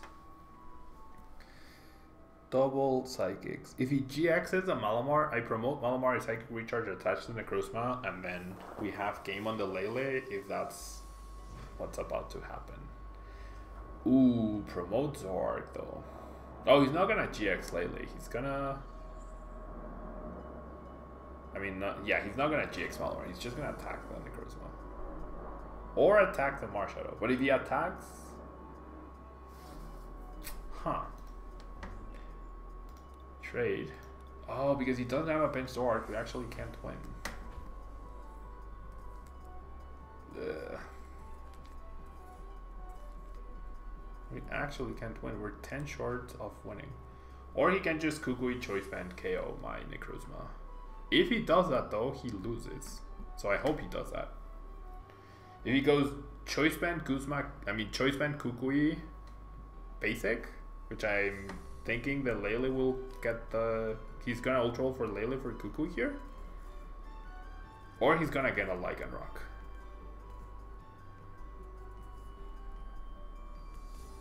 If he gets Lycanroc though, he can't KO my Necrozma next turn. As long as I don't overbench. Discards Counter Gain and Multi-Switch. Please go Lele Kukui. No, he's gonna go Lycanroc. Well, that's fine, because then he can't KO my Necrozma next turn. He got rid of the Rockruff of a trade. So that's fine. And there's a Cynthia. Okay, so I feel like we have this game won. I feel like we have this game won. It's gonna be up to my opponent to judge me out of the hand that I have, and he's already played a judge, which is good news. So I'm gonna take my time. Yeah, I'm gonna pretend that I have lost here. Yeah. Well, not that I've lost. I'm gonna like take my time to give the impression that my hand is not very good. I'm not even gonna play anything. right? I'm just gonna pass. And next turn I attach Guzma, KO Lele for game. He might be thinking that I can't KO his Zoroark, even with a choice band, so he's gonna be fine. There's no humanly possible way for him to knock out my Necrozma, which is also good. Or is there? Deoxys Psychic. Oh, Deoxys Psychic. So, what wins my opponent the game, if he's running Deoxys, is Deoxys, Kuzma, Choice Band, TCE. Those 4 cards win my opponent the game. Those 4 cards win my opponent the game. Those 4 cards win my opponent the game. If he has them, then that's GG. Energy on the Lele, that's fine. Goes for the Kuzma, that's fine.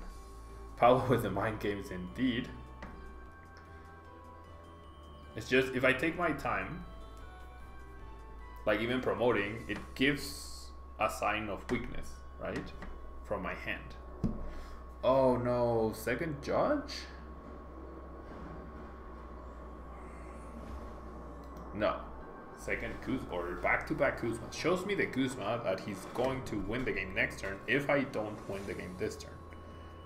However, oh no, I do win. I do win because I can Psychic Recharge onto the Malamar. And go boop. So beautiful skateboard on the Malamar is what allows me to win the game. GG. Shortstop Gaming. GG. That was very intense. I believe the turn that Chimico prevented the Lycanroc drop might have won me the game. You know, that turn might have been extremely key in winning the game because it meant I lost like Chimico rather than a Malamar, which is huge, right? Which is definitely huge. And so, GG. GG. That was very intense. That was very intense. Trainer T, if you are still here with us, please say so. Jedi, will I be bringing back the Nuzlocke? I will eventually. Yeah, I will eventually. Omega Scissor, 1, 2, 3, 4, 5. 5 people ahead of you right now. Yeah, but I feel like because it's taken a while, there might be people who are no longer here. Trainer T, 1926 is here. So, please. Oh, there you are. Oops. Trainer T, if you're ready. Yeah, I mean, I just finished, so it's good. I'm gonna have to run. I'm gonna have to do a really quick bathroom break, guys, and I will be back. But Trainer T, okay, I assume that's you. So I will pick my deck. Yeah, we will set it up, and I will be right back. Okay, I will be right back in just a second. I really need to use the restroom. Okay, we'll lose a coin flip. So whilst this is happening, if Trainer T comes back to a chat and asks what's going on, please let him know that I will.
we are back.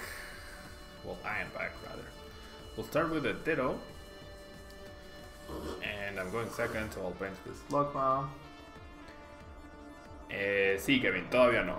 Todavía faltan 1, 2, 3, 4, 5, 6 personas antes que tú. Okay, so we're up against Granbull, which is definitely going to be a very difficult matchup, right? Because we need back-to-back. Well, we need more Kukuis than we have to get back-to-back knockouts. So each Kukui will have to be used to KO a Granbull, either with Lycanroc or with Zoroark plus a Stadium, and then we're gonna have to KO Macargo, right? Eventually, we're gonna have to KO Macargo. KOing Macargo is the big brain plan here, guys. KOing Macargo is the big brain plan. As you saw against Henry, if he had knocked out much earlier, he would have eliminated us much earlier. And then if we manage the first knockout because the Slugma is stuck in the active spot, that would actually be pretty sweet. So I'm gonna go ahead and Ultra Ball and find a Rockruff. Well, actually find a Zoroark. Yeah, let's find a Zoroark. And I think I'm gonna attach to the active actually. I guess we have the GX move as well. No worries. Okay, so we'll bench this, and then we go pass, right? Pass early. The counter game could end up being important. And then, I mean, I could even choose to evolve into Zoroark if it doesn't have the Granbull. We are going to the Apricot Maker, which means this Slugma is probably going to be in the active spot this turn. Which means we are going to take the first KO, which is good, right? Which is definitely good. And now, there is a universe in which Corner Rockruff might actually make it to where we can win this game. One Titan Liza is already gone, right? One Titan Liza is already gone. So, unless my opponent is playing Palpats, that leaves 2 or 3 Guzmas as options, right? 2 or 3 Guzmas as options. Now we are seeing the first Granbull committing a choice band there and passing. Great. Weavile could actually end up being pretty clutch as well, because it can score a one-shot. What's not going to be crucial, however, is a choice band, right? Which is really good. And then, what's not going to be crucial either is probably this other Zoroark. Well, I could end up evolving the active actually. The Field Lore and the Stadium are too clutch, so I'm gonna get rid of the counter gain. I mean, I could also just use Weavile, right? I could use Weavile to get a knock on the Slugma, and that way I can keep an energy onto the Rockruff. I think that's what I wanted to. Yeah, I think that's what I'm gonna do. So Ditto choosing to become, well, not choosing per se, but becoming Evil Admonition, and I feel like that Ditto should have been a second Slugma, unless the second Slugma is priced, which then that Ditto will be transforming into Macargo. There's a Snubbull benched. There's another Granbull.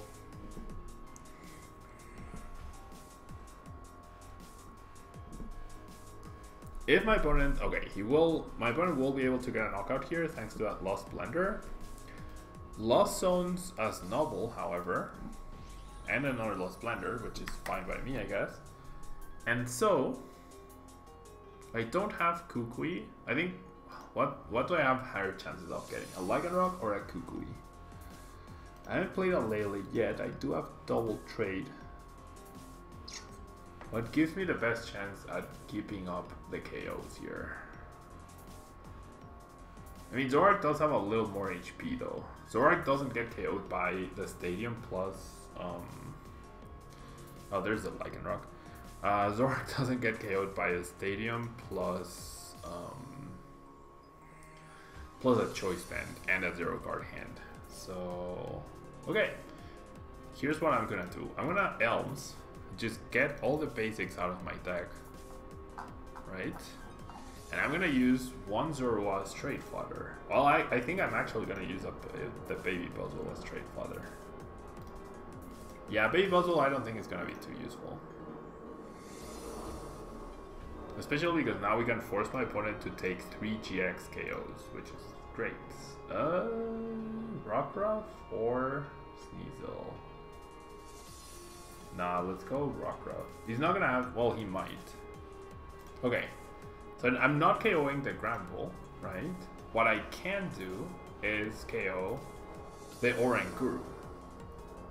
KOing Oranguru feels better, and then once that becomes my cargo, we'll go after that. Yeah, so we have a plan.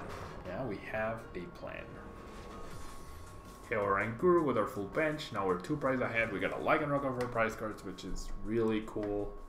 Our Zoroark can never be one-shot, so Acerola is also pretty useful. The Ditto does become the Macargo, as we predicted. But now with no Smooth Over, I mean with no Instruct, he can't actually get any particular card, right? He's gonna Great Ball. Oh, there's the Oranguru, I guess.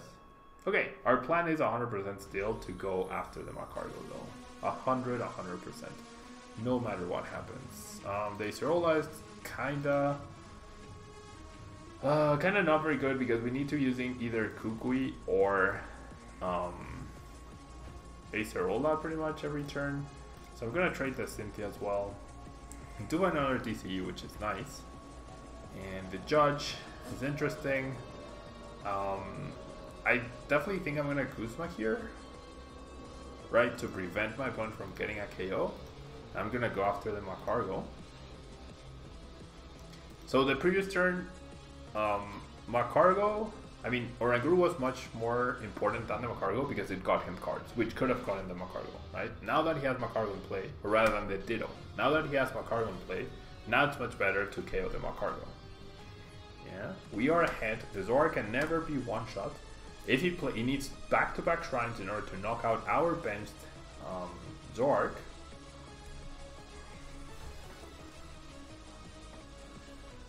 And we have the 3 counters we run in the deck. And we finally have a Kukui as well. So we can get another KO. Alright, we have another KO. I think I only have 2 Kukuis here. Okay. So he is able to go all out this turn. So we're hoping to get a Macargo eventually. And or an Acerola. I do have a Palpad. Do have a Palpad. I definitely didn't remember I had that. Judge could actually be really good to just give your opponent cards, right? Okay, let's go Kukui then. We are going to take a knockout this turn. There's the Acerola, right? So this is what I'm gonna do. I'm gonna get back the Zoroark. So that forgoes any Weavile options, which is fine. And I'm gonna go ahead and trade again, I guess. So now I can trade this Sneasel. Yeah, that seems the most tradable card. And then I am going to retreat. I feel okay using this TC on this guy. And then I have to play my first stadium, but that's fine. You know, that's fine because the game will not last more than 2 turns after this one. So we can just pick up the Zoroark and be completely fine. Yeah, completely fine. Wow, choosing to promote the other Granbull is interesting. Top decks a Nest Ball, fails it, then we'll Instruct for 3.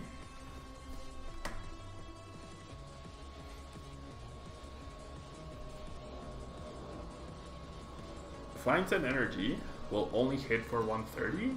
I mean for 30. Fails the Great Ball, has the Liza.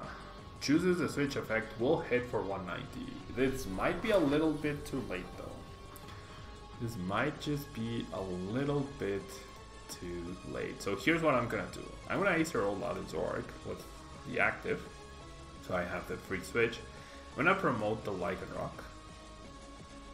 I'm gonna go ahead and bench the Zoroark. I'm gonna evolve the other Lycanroc. Bring up the Oranguru, attach the DZ. We have weakness onto this guy, right? We'll field lower in case he top decks the Shrine so that he can't KO my Lycanroc. And then I guess we'll trade as well. I guess I should have started with the trading. It would not have changed what I was going to do though. But strictly speaking, I should always trade first. Yeah, it's what I tell the people that I coach, so I should follow my own advice. But yeah, this match has been under our control for the whole game. Yeah, the absolute whole game. We've been under control of this. Henry.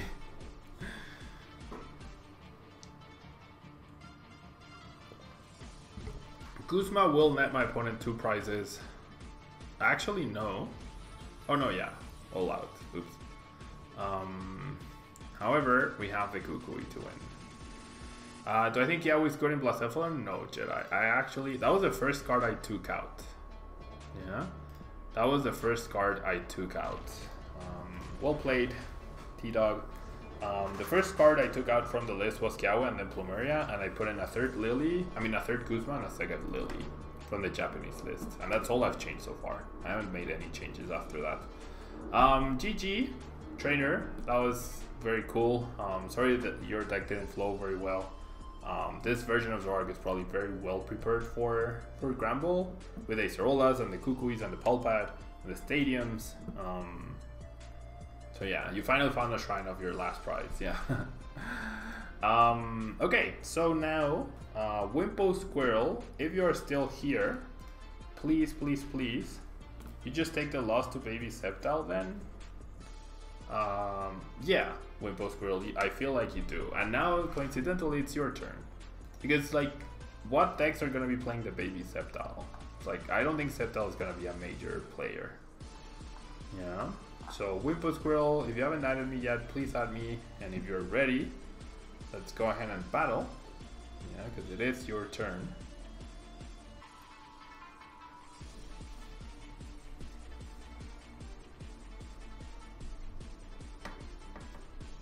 Okay.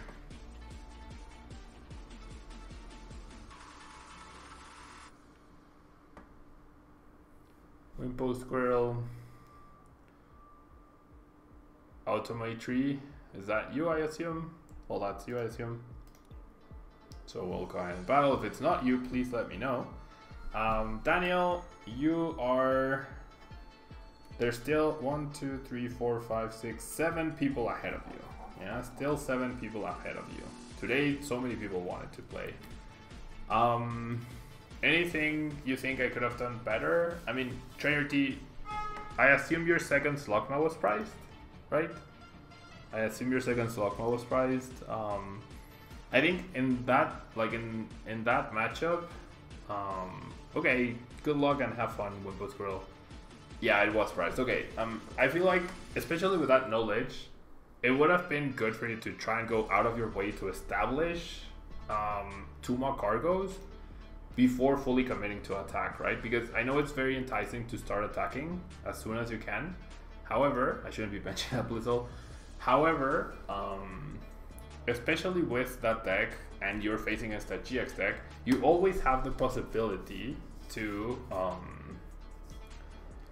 come back from behind, right? As long as I haven't taken 4 prizes by the time you start taking prizes, that should be fine. So I feel like you could have gone out of your way to maybe establish another Macargo, yeah, or another Slugma rather.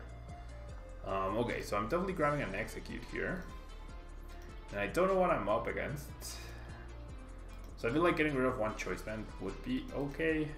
And I'm just gonna go ahead and grab the Shuckle to not only thin the deck, but also making sure that the Alolan Executor is already almost fully powered up. I did price 2 Alolan Executors, which is not very nice, along with a Psychic Energy and a Grass. So we already know 4 of our 6 prizes. I won't be bothering figuring out the rest, at least on that first search.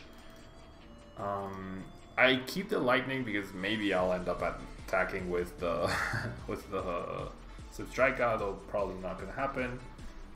So yeah, Trainer T. With that deck in particular, you really have to go out of your way to set up to set up the thing, the Macargo, right? Because the deck relies 100% on Macargo. Okay, Promo Lele, we do find out it's a Zoroark deck. And yes, it's because the price trade is always favorable for you. Yeah? No, definitely not Trainer T, because the Ditto became the Macargo, right? The Ditto was a way to get Macargo. So I don't think, like, if you hadn't benched the Ditto, I would have still taken knockout on the Slugma, right? Because my goal was to KO the Slugma. It's unfortunate that your second Slugma was priced, because then I would have been forced to a GX rather than the Weavile. But yeah, I don't think it was wrong, especially not, especially if you don't know that I'm playing Weavile. But I feel like right now, with the fact that Ditto Prism exists, and I had benched a Rockruff, I believe. Like, you always assume that they're playing Weavile. I feel like at this point, against Zoroark decks, you just always assume they're playing Weavile if you see Rainbow Energy or if you see the unit energy. And okay, this hand is really bad. So bad, in fact, that I'm probably gonna get rid of all of it. And I'm gonna just see an extra 4 cards. Losing the 2 Guzmas really sucks. I actually don't think so. I actually really like the idea of playing a 3-3 Macargo. Or 3-2 perhaps, but definitely 3-3. Seems worth it. Wait, why can't I use... Oh my gosh, the bug. The silly sprint bug. Oh, I can't. You always need to discard a card. Oh my god. Duh. Oh well.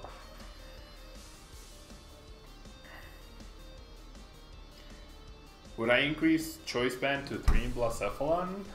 At the very least 2, yeah. I think 2 Choice Bands are very useful in Blacephalon, and 3 would be ideal. I don't think you have the space for 3, but I do think at least more than 1 Choice Band would be really good. Okay. Am I going to lose my Zestrika? Am I gonna get punished for a bug on PTCGO? No, we get judged. Okay, that's very nice of our opponent. So we might lose that Ditto with the Choice Band. That's perfectly fine.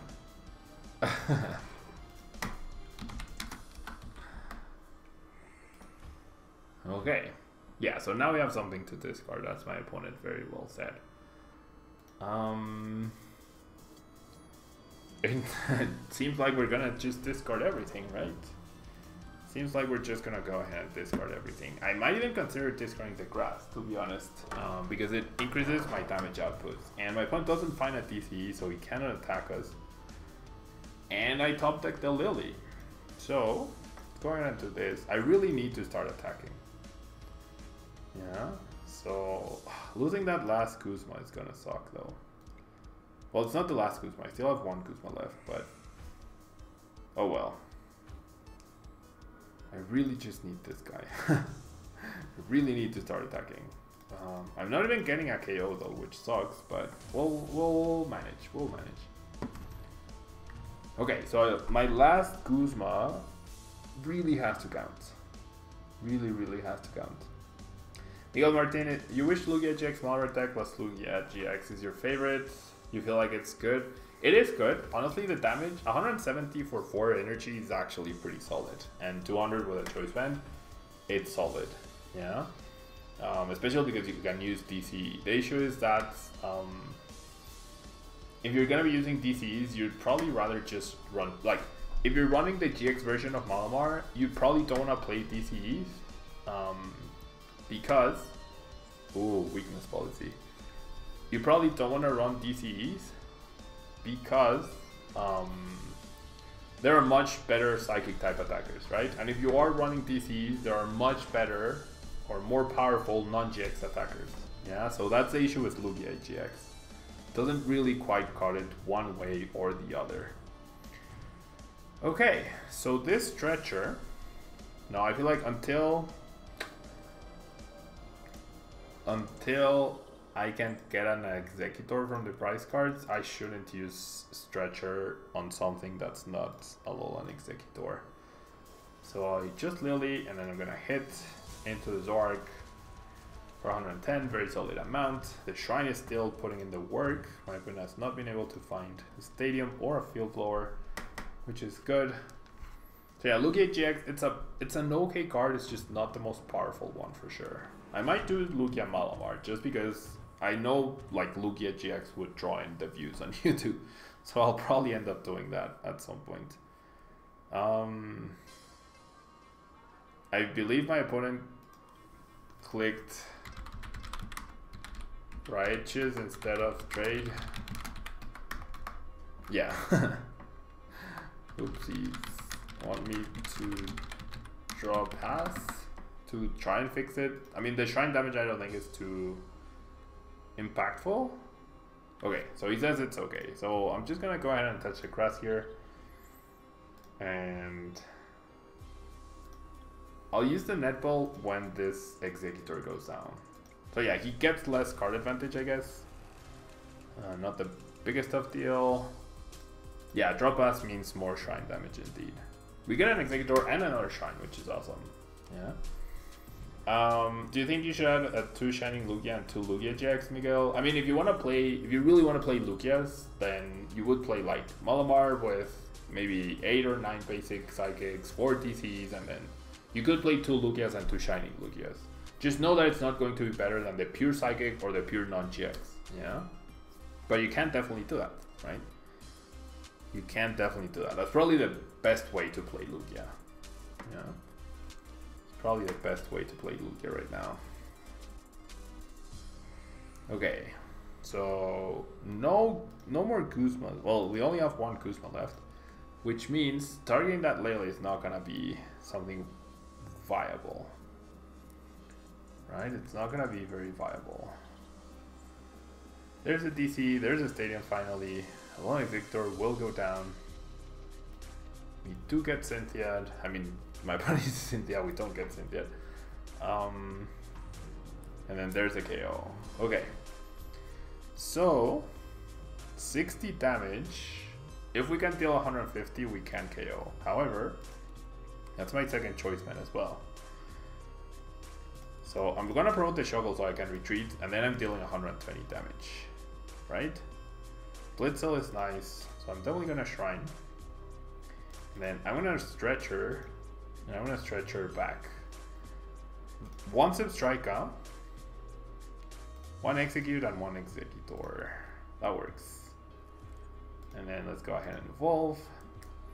Let's go ahead and search for the Execute. Yeah, I don't have a choice one, so I'm not getting a KO this turn. I am in fact not getting a KO this turn. And let's attach energy here. And then, I mean, do I really want to Cynthia? Maybe getting the Fomantis back was more important than setting up Substrika. Yeah, let's Cynthia. Well, maybe I should have Lilied actually. I think at this point I should just... No, I won't burn the netball. Let's just Tropical Shake. 190 damage though. So... yeah, that's the worst amount. That's literally the worst amount. It's as if Zoroark had been completely healed the previous turn. Yeah, it's as if. We do have another Shrine, which is nice. Our last one. And Trainer, thank you so much for hanging out. Nice to play against you as well. Acerola and Judge going back into attack. Acerola is an annoying card for sure. For sure. I'm gonna see another trade. The Diancie.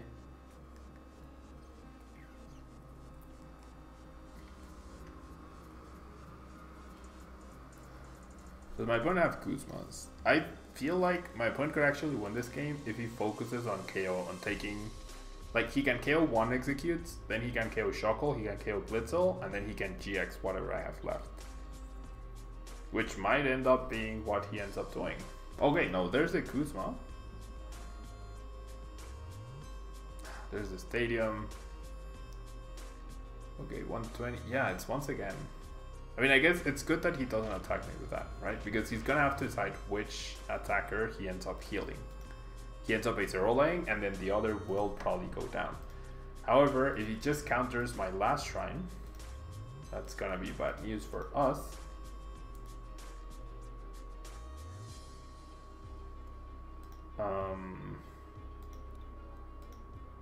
Okay, so I'm gonna shuffle the egg, these three, yep, and I'm gonna netball. I mean, my Lurantis. Oh no, it's not prized. Lurantis was not prized. So yeah, I definitely made a mistake. I definitely made a mistake. Not a big one, but just.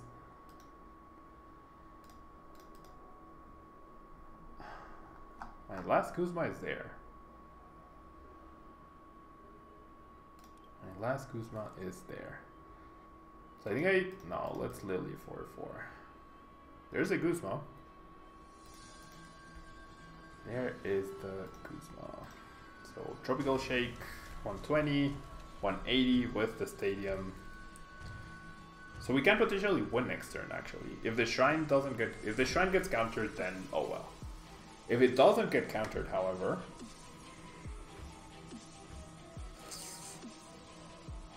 it probably will get countered.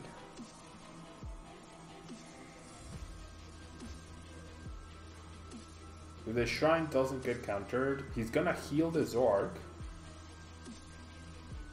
And then maybe...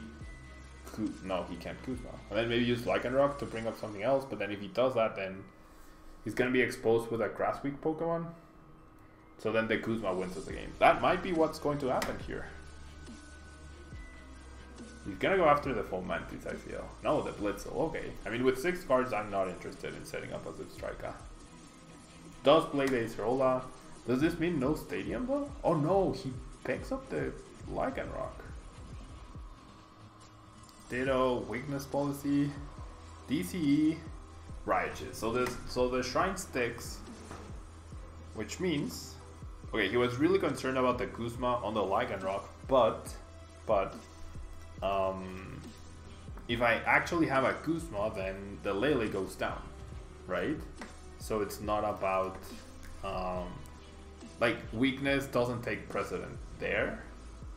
Like, if I have the Guzma, I can KO either Lele or Lycanroc. So the Guzma is not what, I mean, the weakness policy is not what changes this. What changed this was perhaps getting another turn in order to not lose the, in order to not lose a GX off of the shrine, right? I feel like that was the key moment there. So GG. GG Wimpo Squid. I assume you weren't running a third Stadium or a Field Lore, or you just couldn't find it in time. Yeah, so GG, that was pretty fun. And now Garbrodors, if you are still here with us, which I don't see you on the people who are on the online list. Garbrodors, if you're here, please say so that we can play. Otherwise, Yellow Venom. Yellow Venom isn't here either. So Protissimo,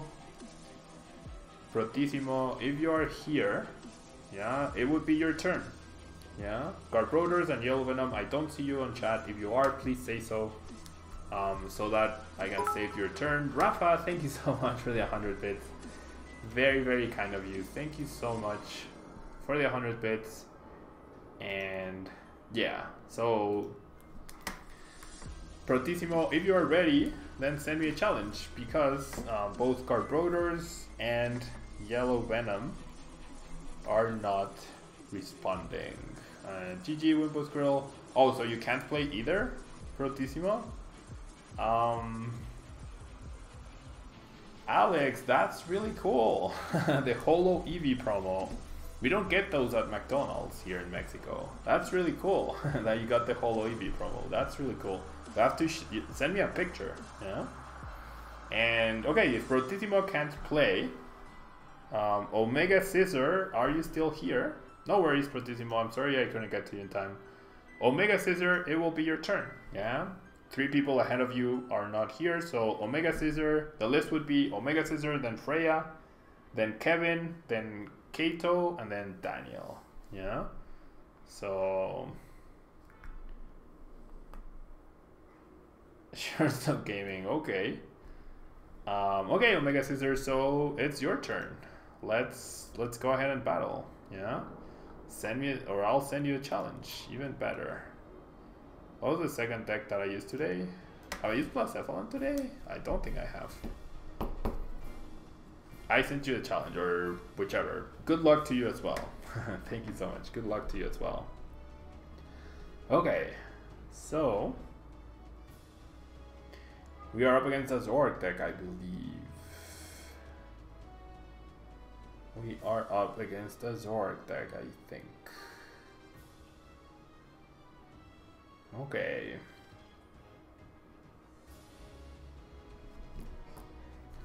So I would like to go first.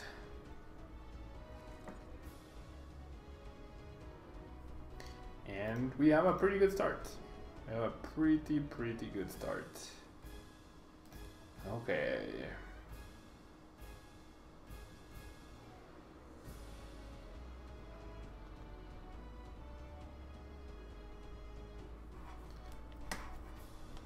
Okay, so we are up against the Zoroark deck for sure.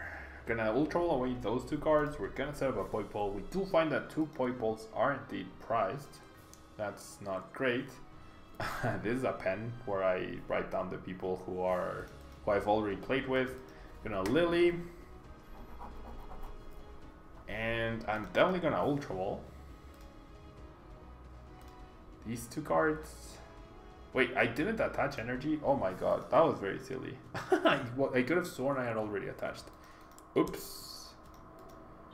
Oopsie daisies. Okay. Not the end of the world, but that was a bit silly, I guess. That was a bit silly. Okay, so Raw Elms, very nice. Very nice for my opponent to Raw Elms. And next turn I think I just Cynthia. That was very silly that I didn't attach energy. I could have, we'll see what card I could have drawn. Yeah? We'll see what card I could have drawn. I mean, with 2 Poipoles prized, it actually doesn't matter. I guess technically the card already changed because I already ultra balled. The energy does go to the Rockruff, so I'm gonna go out of my way to avoid benching another Pokemon. Although no energy means we're actually not at any risk. So I'm gonna go ahead and Cynthia. I do want to keep the Kuzma in there. Oof, and I actually get an insanely good hand. I get an insanely good hand because the Beast Energy means I can KO this Zoroark by discarding just 1 energy. Oh no, he did attach energy to the Rockruff. What am I saying? So I'm not gonna bench this Blacephalon, right? I am not going to bench the Blacephalon for sure. If I lose an Aganadel, then so be it. But I do believe my Blacephalon should always be safe here. So I'm gonna discard the energy of the Naganadel. If he kills the Naganadel, that's fine. But there's no, well, there is a way, I guess. In order for him to knock out the Blacephalon, he needs Zoroark, DC, Choice Band, Stadium, 2 more basics, and a Professor Kukui. That's 7 cards. Zoroark, DC, Choice Band, Stadium, 2 basics, Kukui. 7 cards, right? 7 very specific cards. And we've already seen that he's gonna Cynthia, therefore he can't KO my Blacephalon this turn, which is really good. Now he will evolve into Lycanroc, he will promote my Poipole. If he doesn't have a Zoroark, then that's gonna be very unfortunate for him.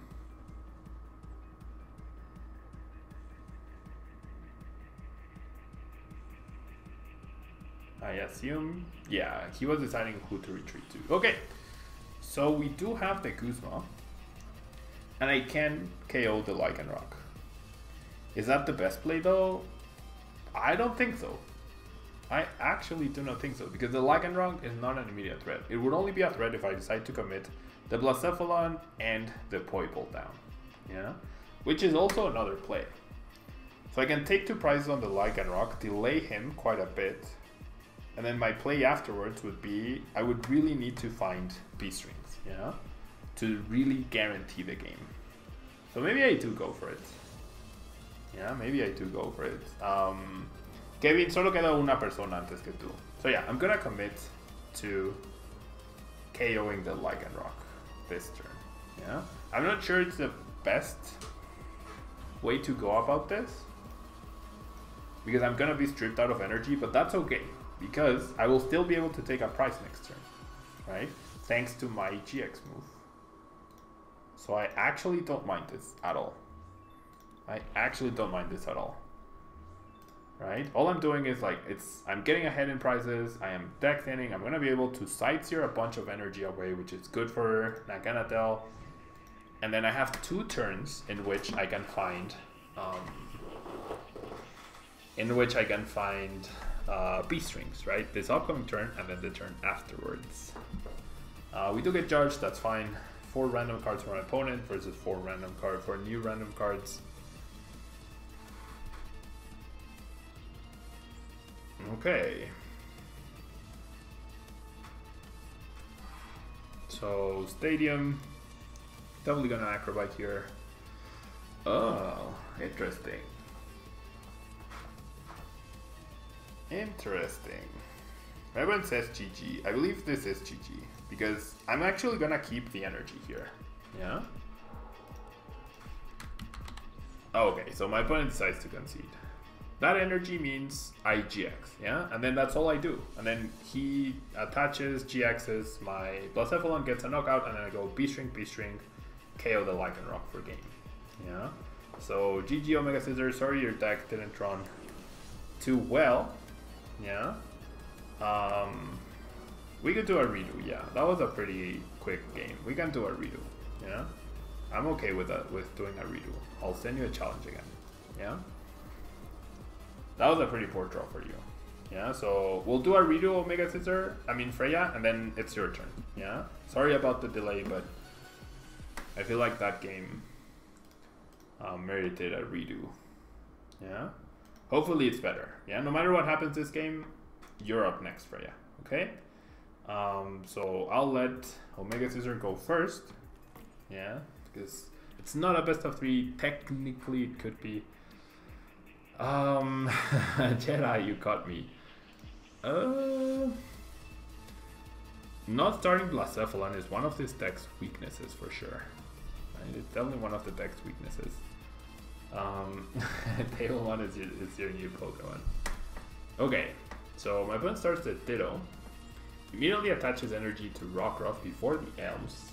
Which, it's definitely what you're going to end up doing, but there are instances in which that might not be the best play, so it's good to... That means you can use my PTC Joe account, and unfortunately it doesn't mean that in particular. Okay, so here's what I'm thinking. I'm thinking Ultra Ball, discarding these 2 for Blacephalon. And I'm thinking Lele for Guzma.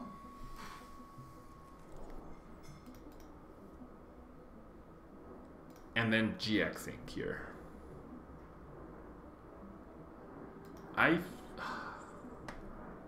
Or I could just be patient and try to get a better setup.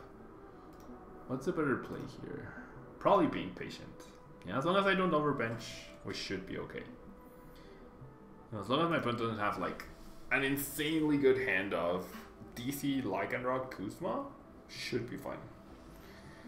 Zoroark in the active. DC knocks out the Poipole. Yeah, the Kuzma play also protected the Poipole, so perhaps that was the better play.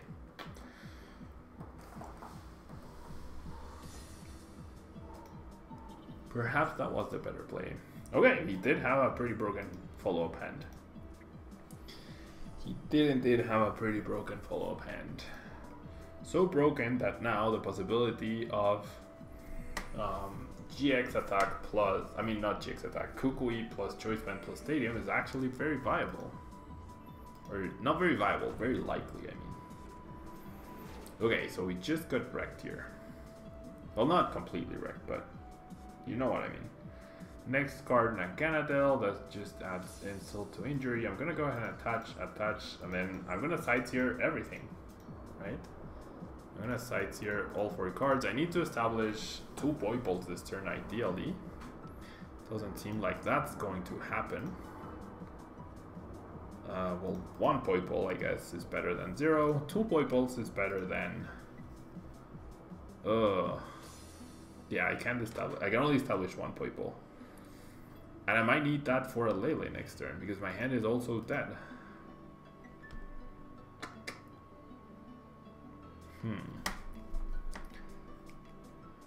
Only in the Double Tails universe do I get...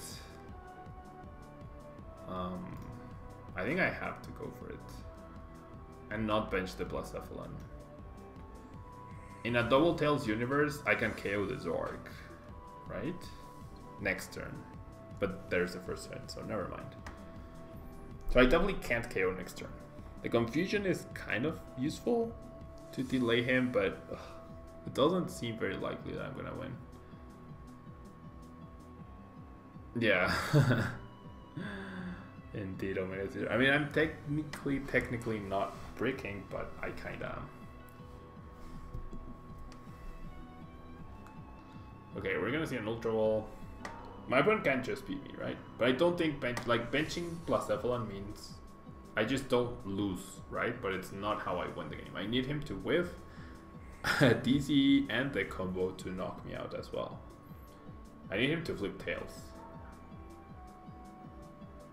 I need him to try to attack and to flip tails.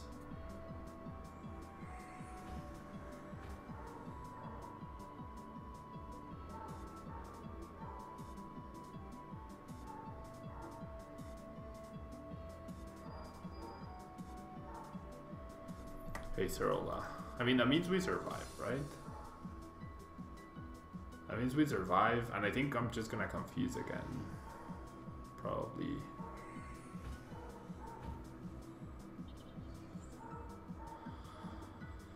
Okay. So...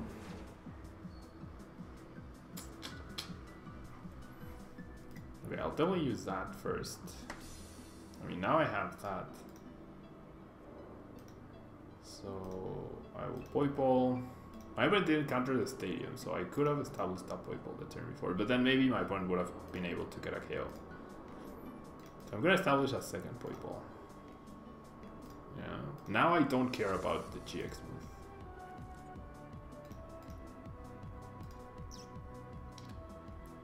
I mean, I haven't played a draw supporter yet. Is there any merit? Was there any merit in getting a KO? No. If I can't get a KO on a GX, then it's just not worth it. If there was a Lele, oh no, I still can't get a KO. Never mind. So let's confuse again. The confusion at the very least makes it so I only need 4 energy rather than 6, which is potentially useful. Yeah. What's going to happen here is I'm going to need my opponent to whiff a KO. He's going to KO my Blacephalon. He's going to go down to 3. Then I'm going to go crazy with Beast Ring, hopefully, and KO his Pokemon. Then he GXs my Blacephalon, then I KO him, and then all he needs is Guzma TC. And because I don't have a way to attack his hand, there's actually no way for me to win this. That also works. That definitely also works.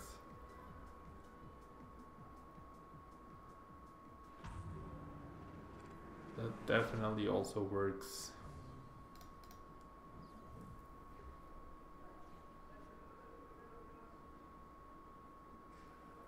Yeah.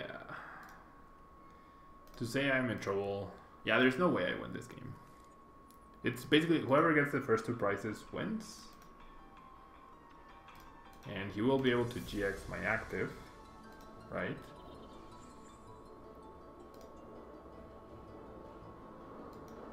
There's no way he's going to whiff Guzma or Choice Band.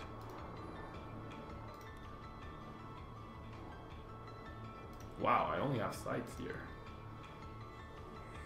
And he probably has multi-switch as well. So there's no point in me bringing up the Rockruff. Or is there? Is that my own? Is that the way I win? Is that how I win this game? No, I don't think it is.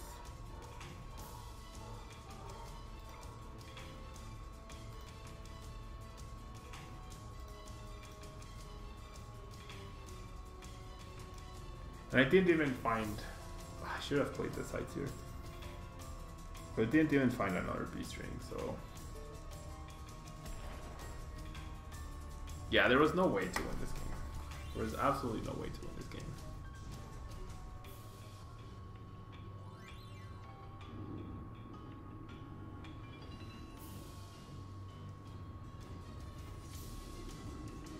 There's no way to win this game.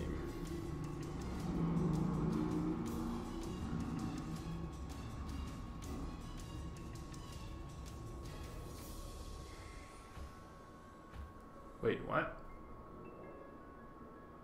I mean, I guess he pulls off the Kukui this time, and then that's game. Well, he's always a Lycanroc away, or a GX attack from winning the game.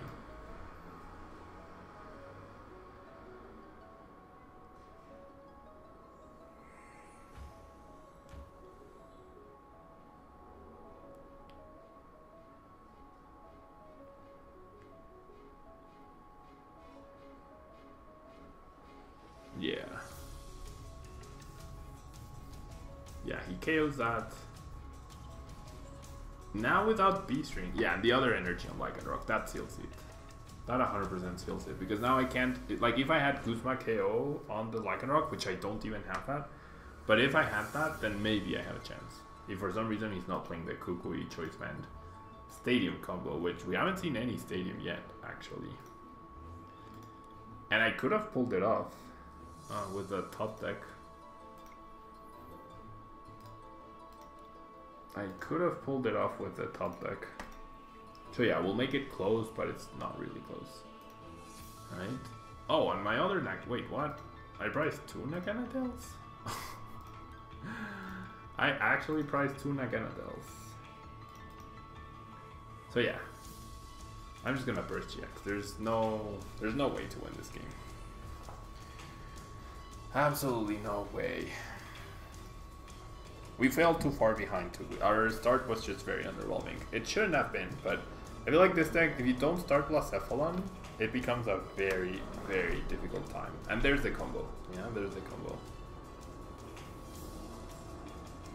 There is the combo. So yeah. GG, Omega Scissor, and now Freya, it is your turn. Yeah. It is your turn, Freya. So I'm gonna try to get to everyone in the list, yeah? So Freya, Kevin, Kato, and Daniel. I will play against you guys, and that will be the last of it. So Freya, are you Silver? I hope you are. I'm gonna go ahead and play Gascan this time around. GG, Omega Scissor. And okay, let's go.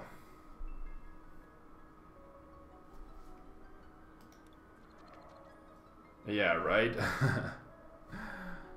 It always seems like one of us ends up dead drawing. Okay. Pretty sad hand, honestly. Pretty sad hand here.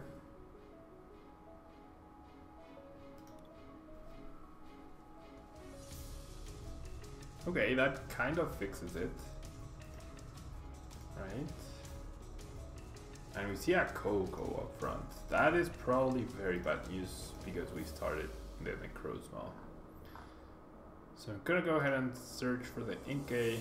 Maybe I should have Mysterious Treasure for Giratina and then Ultra Volt. I'll get rid of a Guzma, sure. Yeah, I probably should. Well, no. I need double Inkay. Or I don't need, I want double Inkay. And Alcynthia.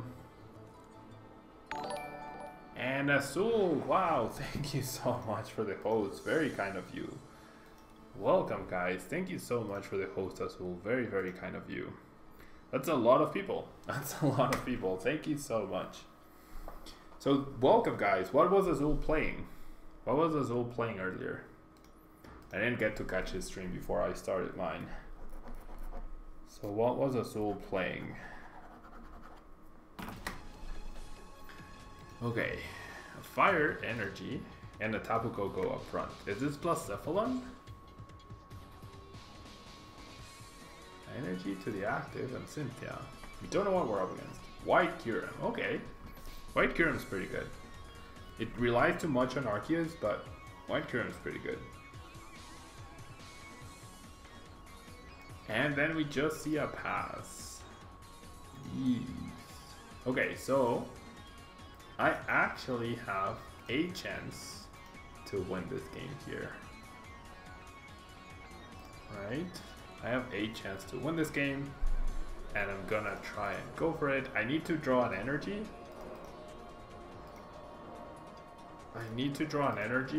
And a Malamar off of this Cynthia. If I do that, or an escape board. Escape board Malamar also does it. Okay, so let's thin. Right, let's thin away. We might be able to win here. So Freya, if that happens, then I will happily give you a rematch. Yeah. Hello, Janastasi. Thanks so much for being here. I will go ahead and get the energy. So that will be game. So I guess they're not watching. So rematch. I will attach. I will double psychic recharge. Because they've been waiting so long to get a game in that I feel like it's only fair. Are you sure? You've waited so long.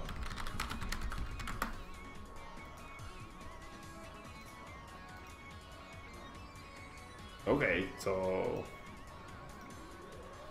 I mean, if you really don't want a rematch, Freya, that's fine. But if you want one, please say so. If there was a regional today with Lost Thunder legal, what would I play? I mean, there's still 1 week to go for Brazil. If I had to choose right now, I would probably play Zoroark, Lycanroc out of comfort zone, or Gascan perhaps. Yeah. So Kevin, if Freya really doesn't want to have a rematch, then it is your turn, Kevin. If you are still here, Kevin Oests.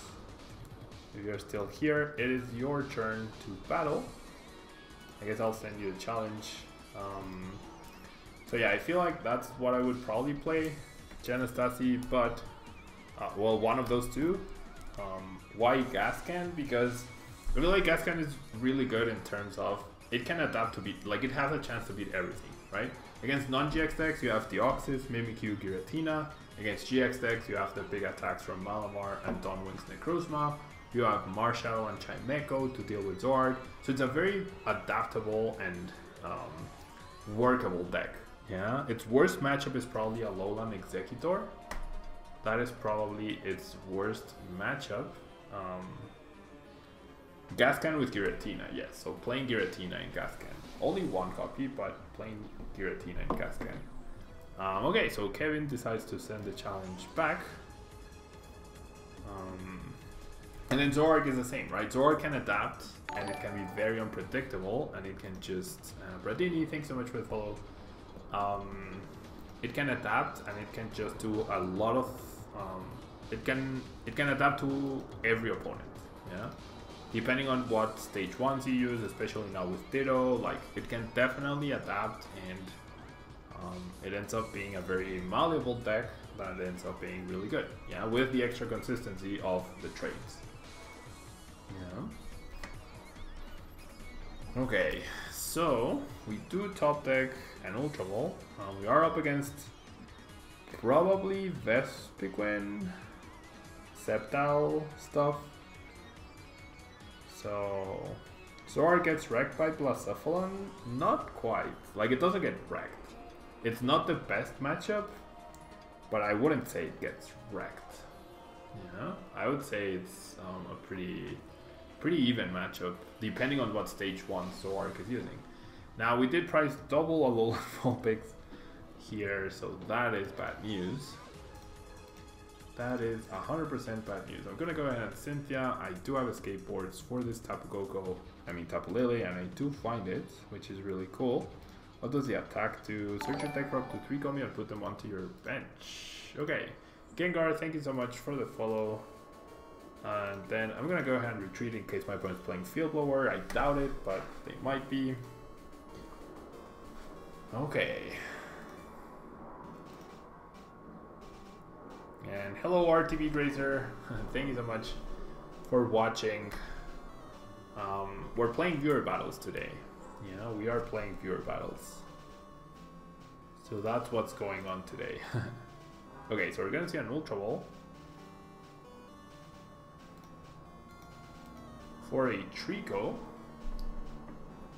Now my opponent will have a full bench, right? So we might need to establish Rockruffs with energy on the bench in order to be able to KO a Sceptile that has a grass, the baby Sceptile that has a grass that maybe stops our puzzles from attacking. Yeah.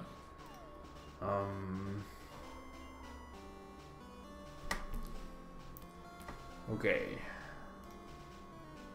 So is Kato still here? No, he isn't. And Daniel Davis, you are still here. So you're up next, Daniel. Yeah? Just so that you know. Okay.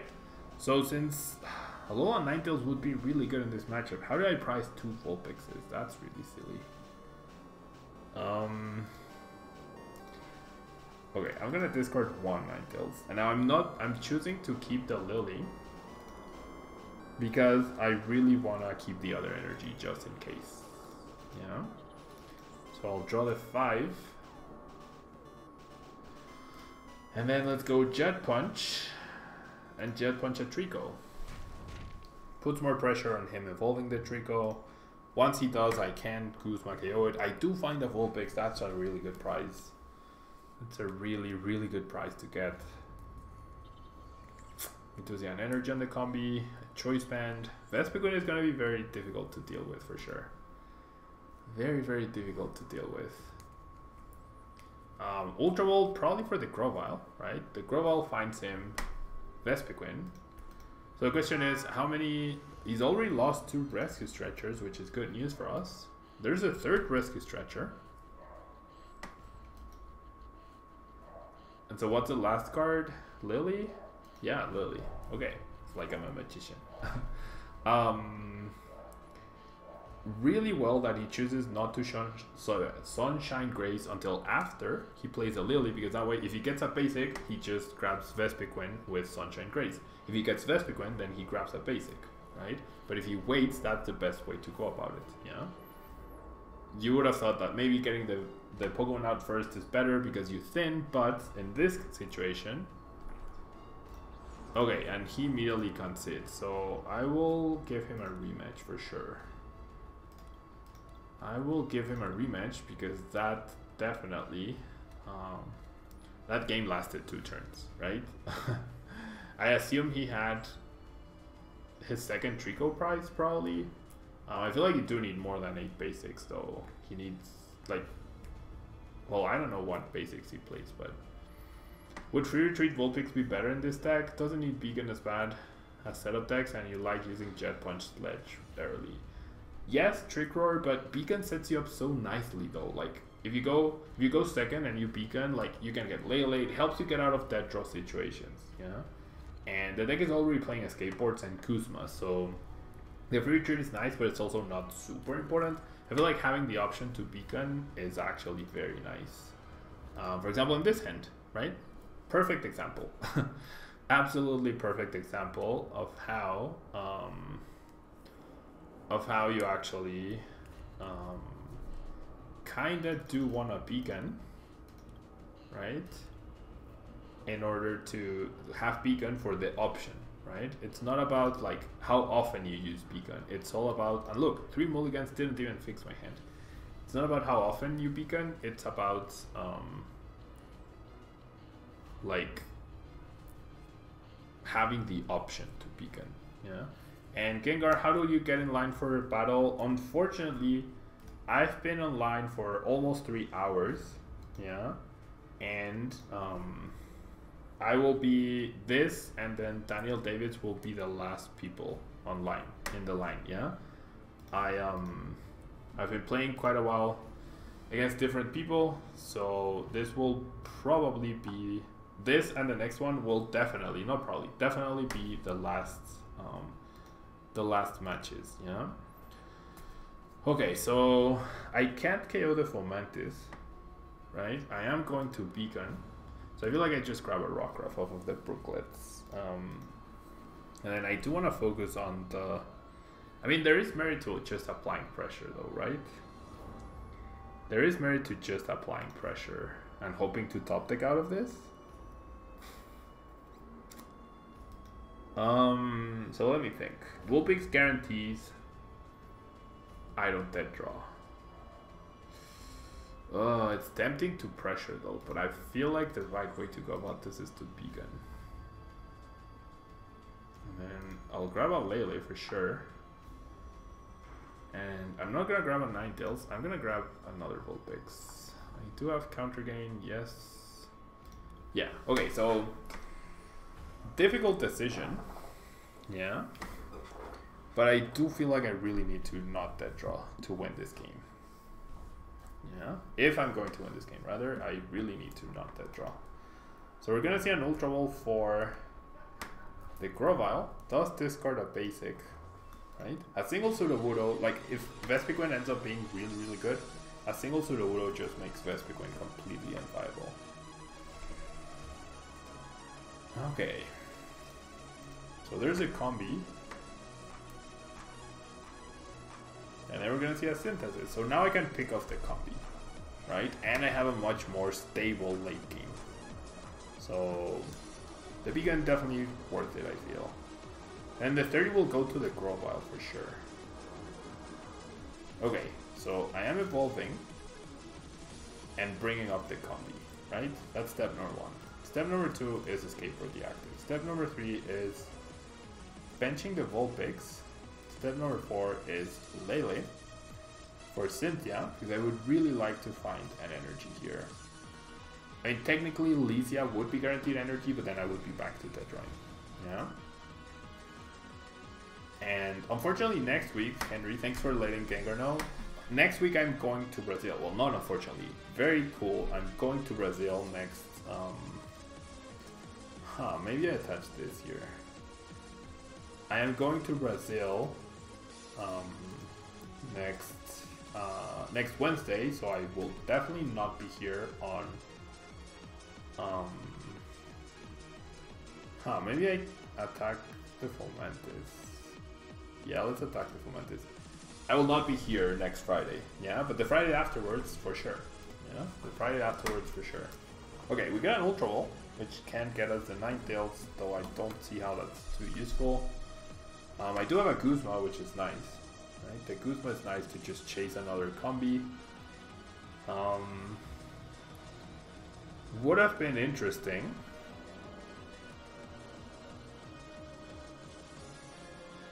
Would have been interesting for my opponent to actually go for the Sceptile and choose to evolve and then use Synthesis to protect the Sceptile from the puzzle, right? Definitely gonna go after this guy now. And then definitely gonna attach energy to Lycanroc so I threaten the GX move. And I'll get the double KO here. Yeah. I feel like going for the Sceptile there, if he runs it, might have been a bit better. Yeah. Might have been a bit better. Do I like Lysia or is it not worth playing? I mean, I haven't used it. Honestly, I haven't used it. I do like having the option to use it, but I've literally played 0 games with it, or used it in 0 games rather. So yeah, too much early game pressure for my opponent to deal with. So Daniel Davis, please let me know what your username is, or send me a challenge so that we can get to playing, yeah, our match, which will be the last match of the day. Yeah, so Daniel Davis, if you're still here, please send me a challenge so that we can get to playing. Thank you for being so patient. I really appreciate it. And just sent it. Okay, so for the last game of the day, I will be playing Lost March again. Will Lost Thunder will be legal after Brazil? No, Henry. Lost Thunder will be legal in Brazil. Yeah. So actually, this, like, next weekend on stream, you will be seeing things like, I feel like I'm gonna start the Marshadow to protect my Hoppip. Next weekend you will start seeing things like Blacephalon. Well, you will definitely see Blacephalon on stream. You will definitely see Lost March on stream. You will definitely see Ditto Prism Star all over the place. A lot of Malamar decks. There will be a lot of everything. Yeah, a lot of everything. Okay, so we're up against Boss Rock. Oh, jeez, I keep choosing really good decks against you guys. I'm sorry. I have no idea what you guys are choosing, right?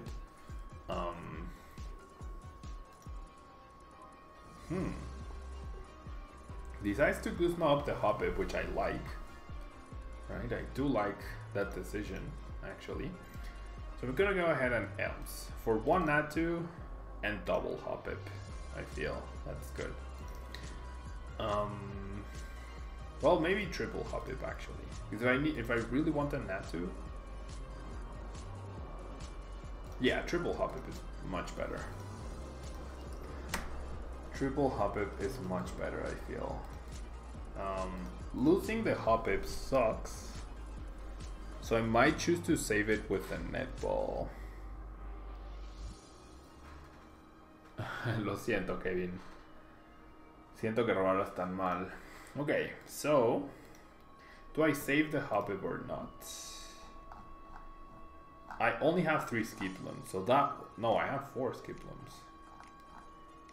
I mean, I could potentially knock out that guy next turn. Not if I Elms, though. But Jumpluff does have fighting resistance. I mean, it would be nice, but I feel like I'm just gonna be patient here. I'm just gonna be patient. I need way too many cards to get a KO next turn. Like, getting all 4 Skiplum would be very unrealistic. And a Choice Band, right? 2, 4, 6, 8, 160, and a Choice Band. Yeah, that's very unrealistic. And another Grass. So off of the Marshadow, I would need 2 Elms for triple Skiplum, and then off of the Marshadow, I would need... Oh, the Hoppip survives. The Hoppip actually survives. I completely forgot that. I completely forgot that the Hoppip survives. Wow. I forgot Hoppip had fighting resistance too. Okay. I know, Diego, I know. And you're probably done with all your work too, right? Oh, I can't use all 4 Skiplums because 1 Jumpluff is priced. Okay. So maybe I should have grabbed, instead of that other Skiplum, maybe I should have grabbed a Natu. This is a pretty sick setup though. Pretty sick setup. Okay. So Choice Band, sure. 6 Pokemon in the Lost Zone so far. So I'm hitting for 150. If I commit the energy here, yeah. And yeah, of course you're done. Okay, so I was not getting the KO. I actually would have gotten it. If the last Jumpluff wasn't priced, I actually would have gotten it. That's insane. That would have been turn 1, 190 damage. That is actually insane to think about. Even the pre-existing damage goes away. Yeah, everything goes away. So I've made the mistake of attaching energy to Hoppips and attaching Choice Bands to Hoppips, and then being like, well, oops. I should play Lost March in Brazil? Nah, I don't think Lost March beats Zoroark. Oh wow, this is Zoroark, Buzzwole, Lycanroc. It's not just Buzzwole, Lycanroc like I thought. Lost March is very frail to spread decks, and Malamar spell tag just wrecks it completely.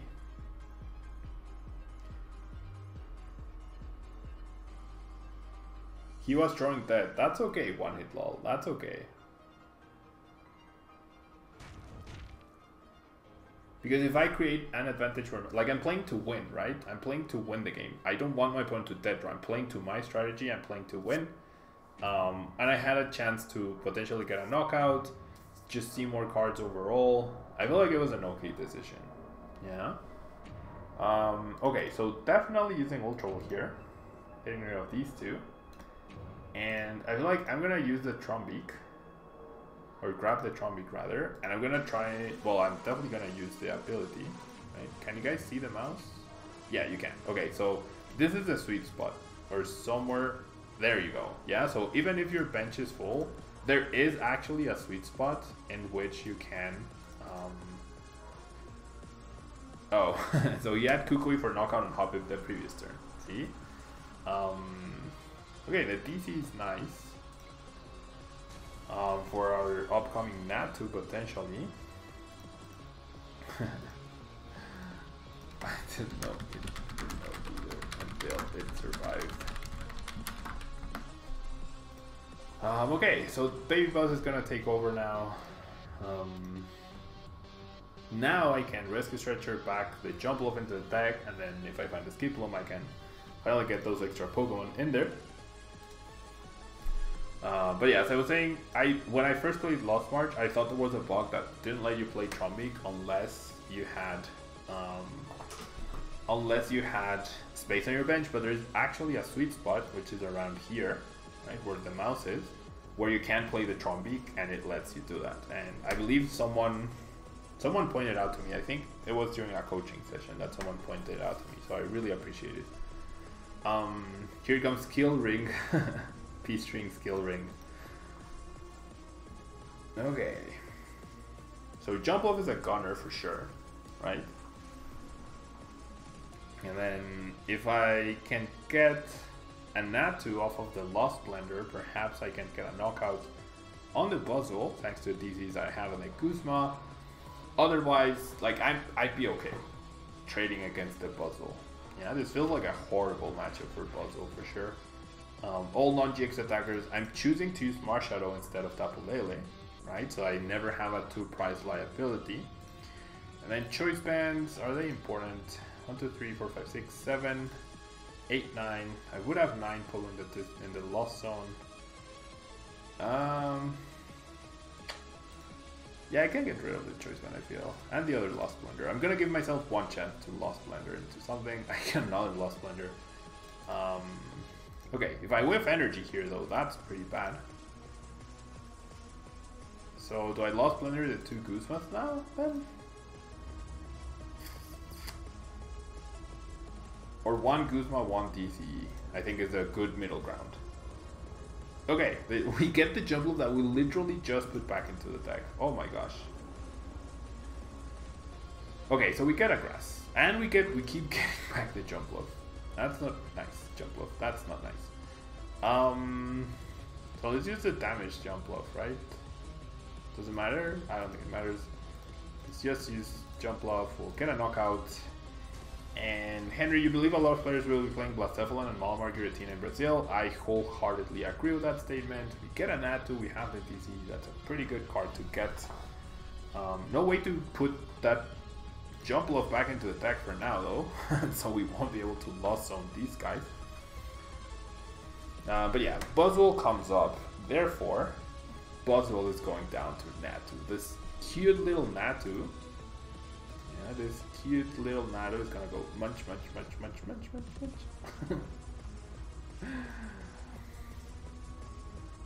Cute little Natu is gonna go. It's gonna, with its 2 feet, it's gonna go boom. Yeah, it's gonna go boom on the Buzzwole. Boom, boom, boom, boom. Okay, I'll stop being silly now. This is a very serious, very competitive, hyper competitive stream, I guess. Okay. So down to the last few turns of this game, I feel. Munch. That's what Natu sounds like. Ooh, we're gonna see a Guzma. Onto the other Jumpluff. We're gonna see a multi-switch.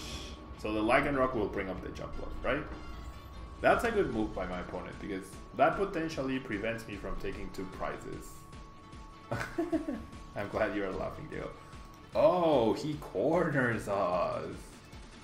He corners us. Okay, so we're still gonna go with a Natu Munch plan. And that will be game because I have 2 attackers. I'm down to 1 prize card.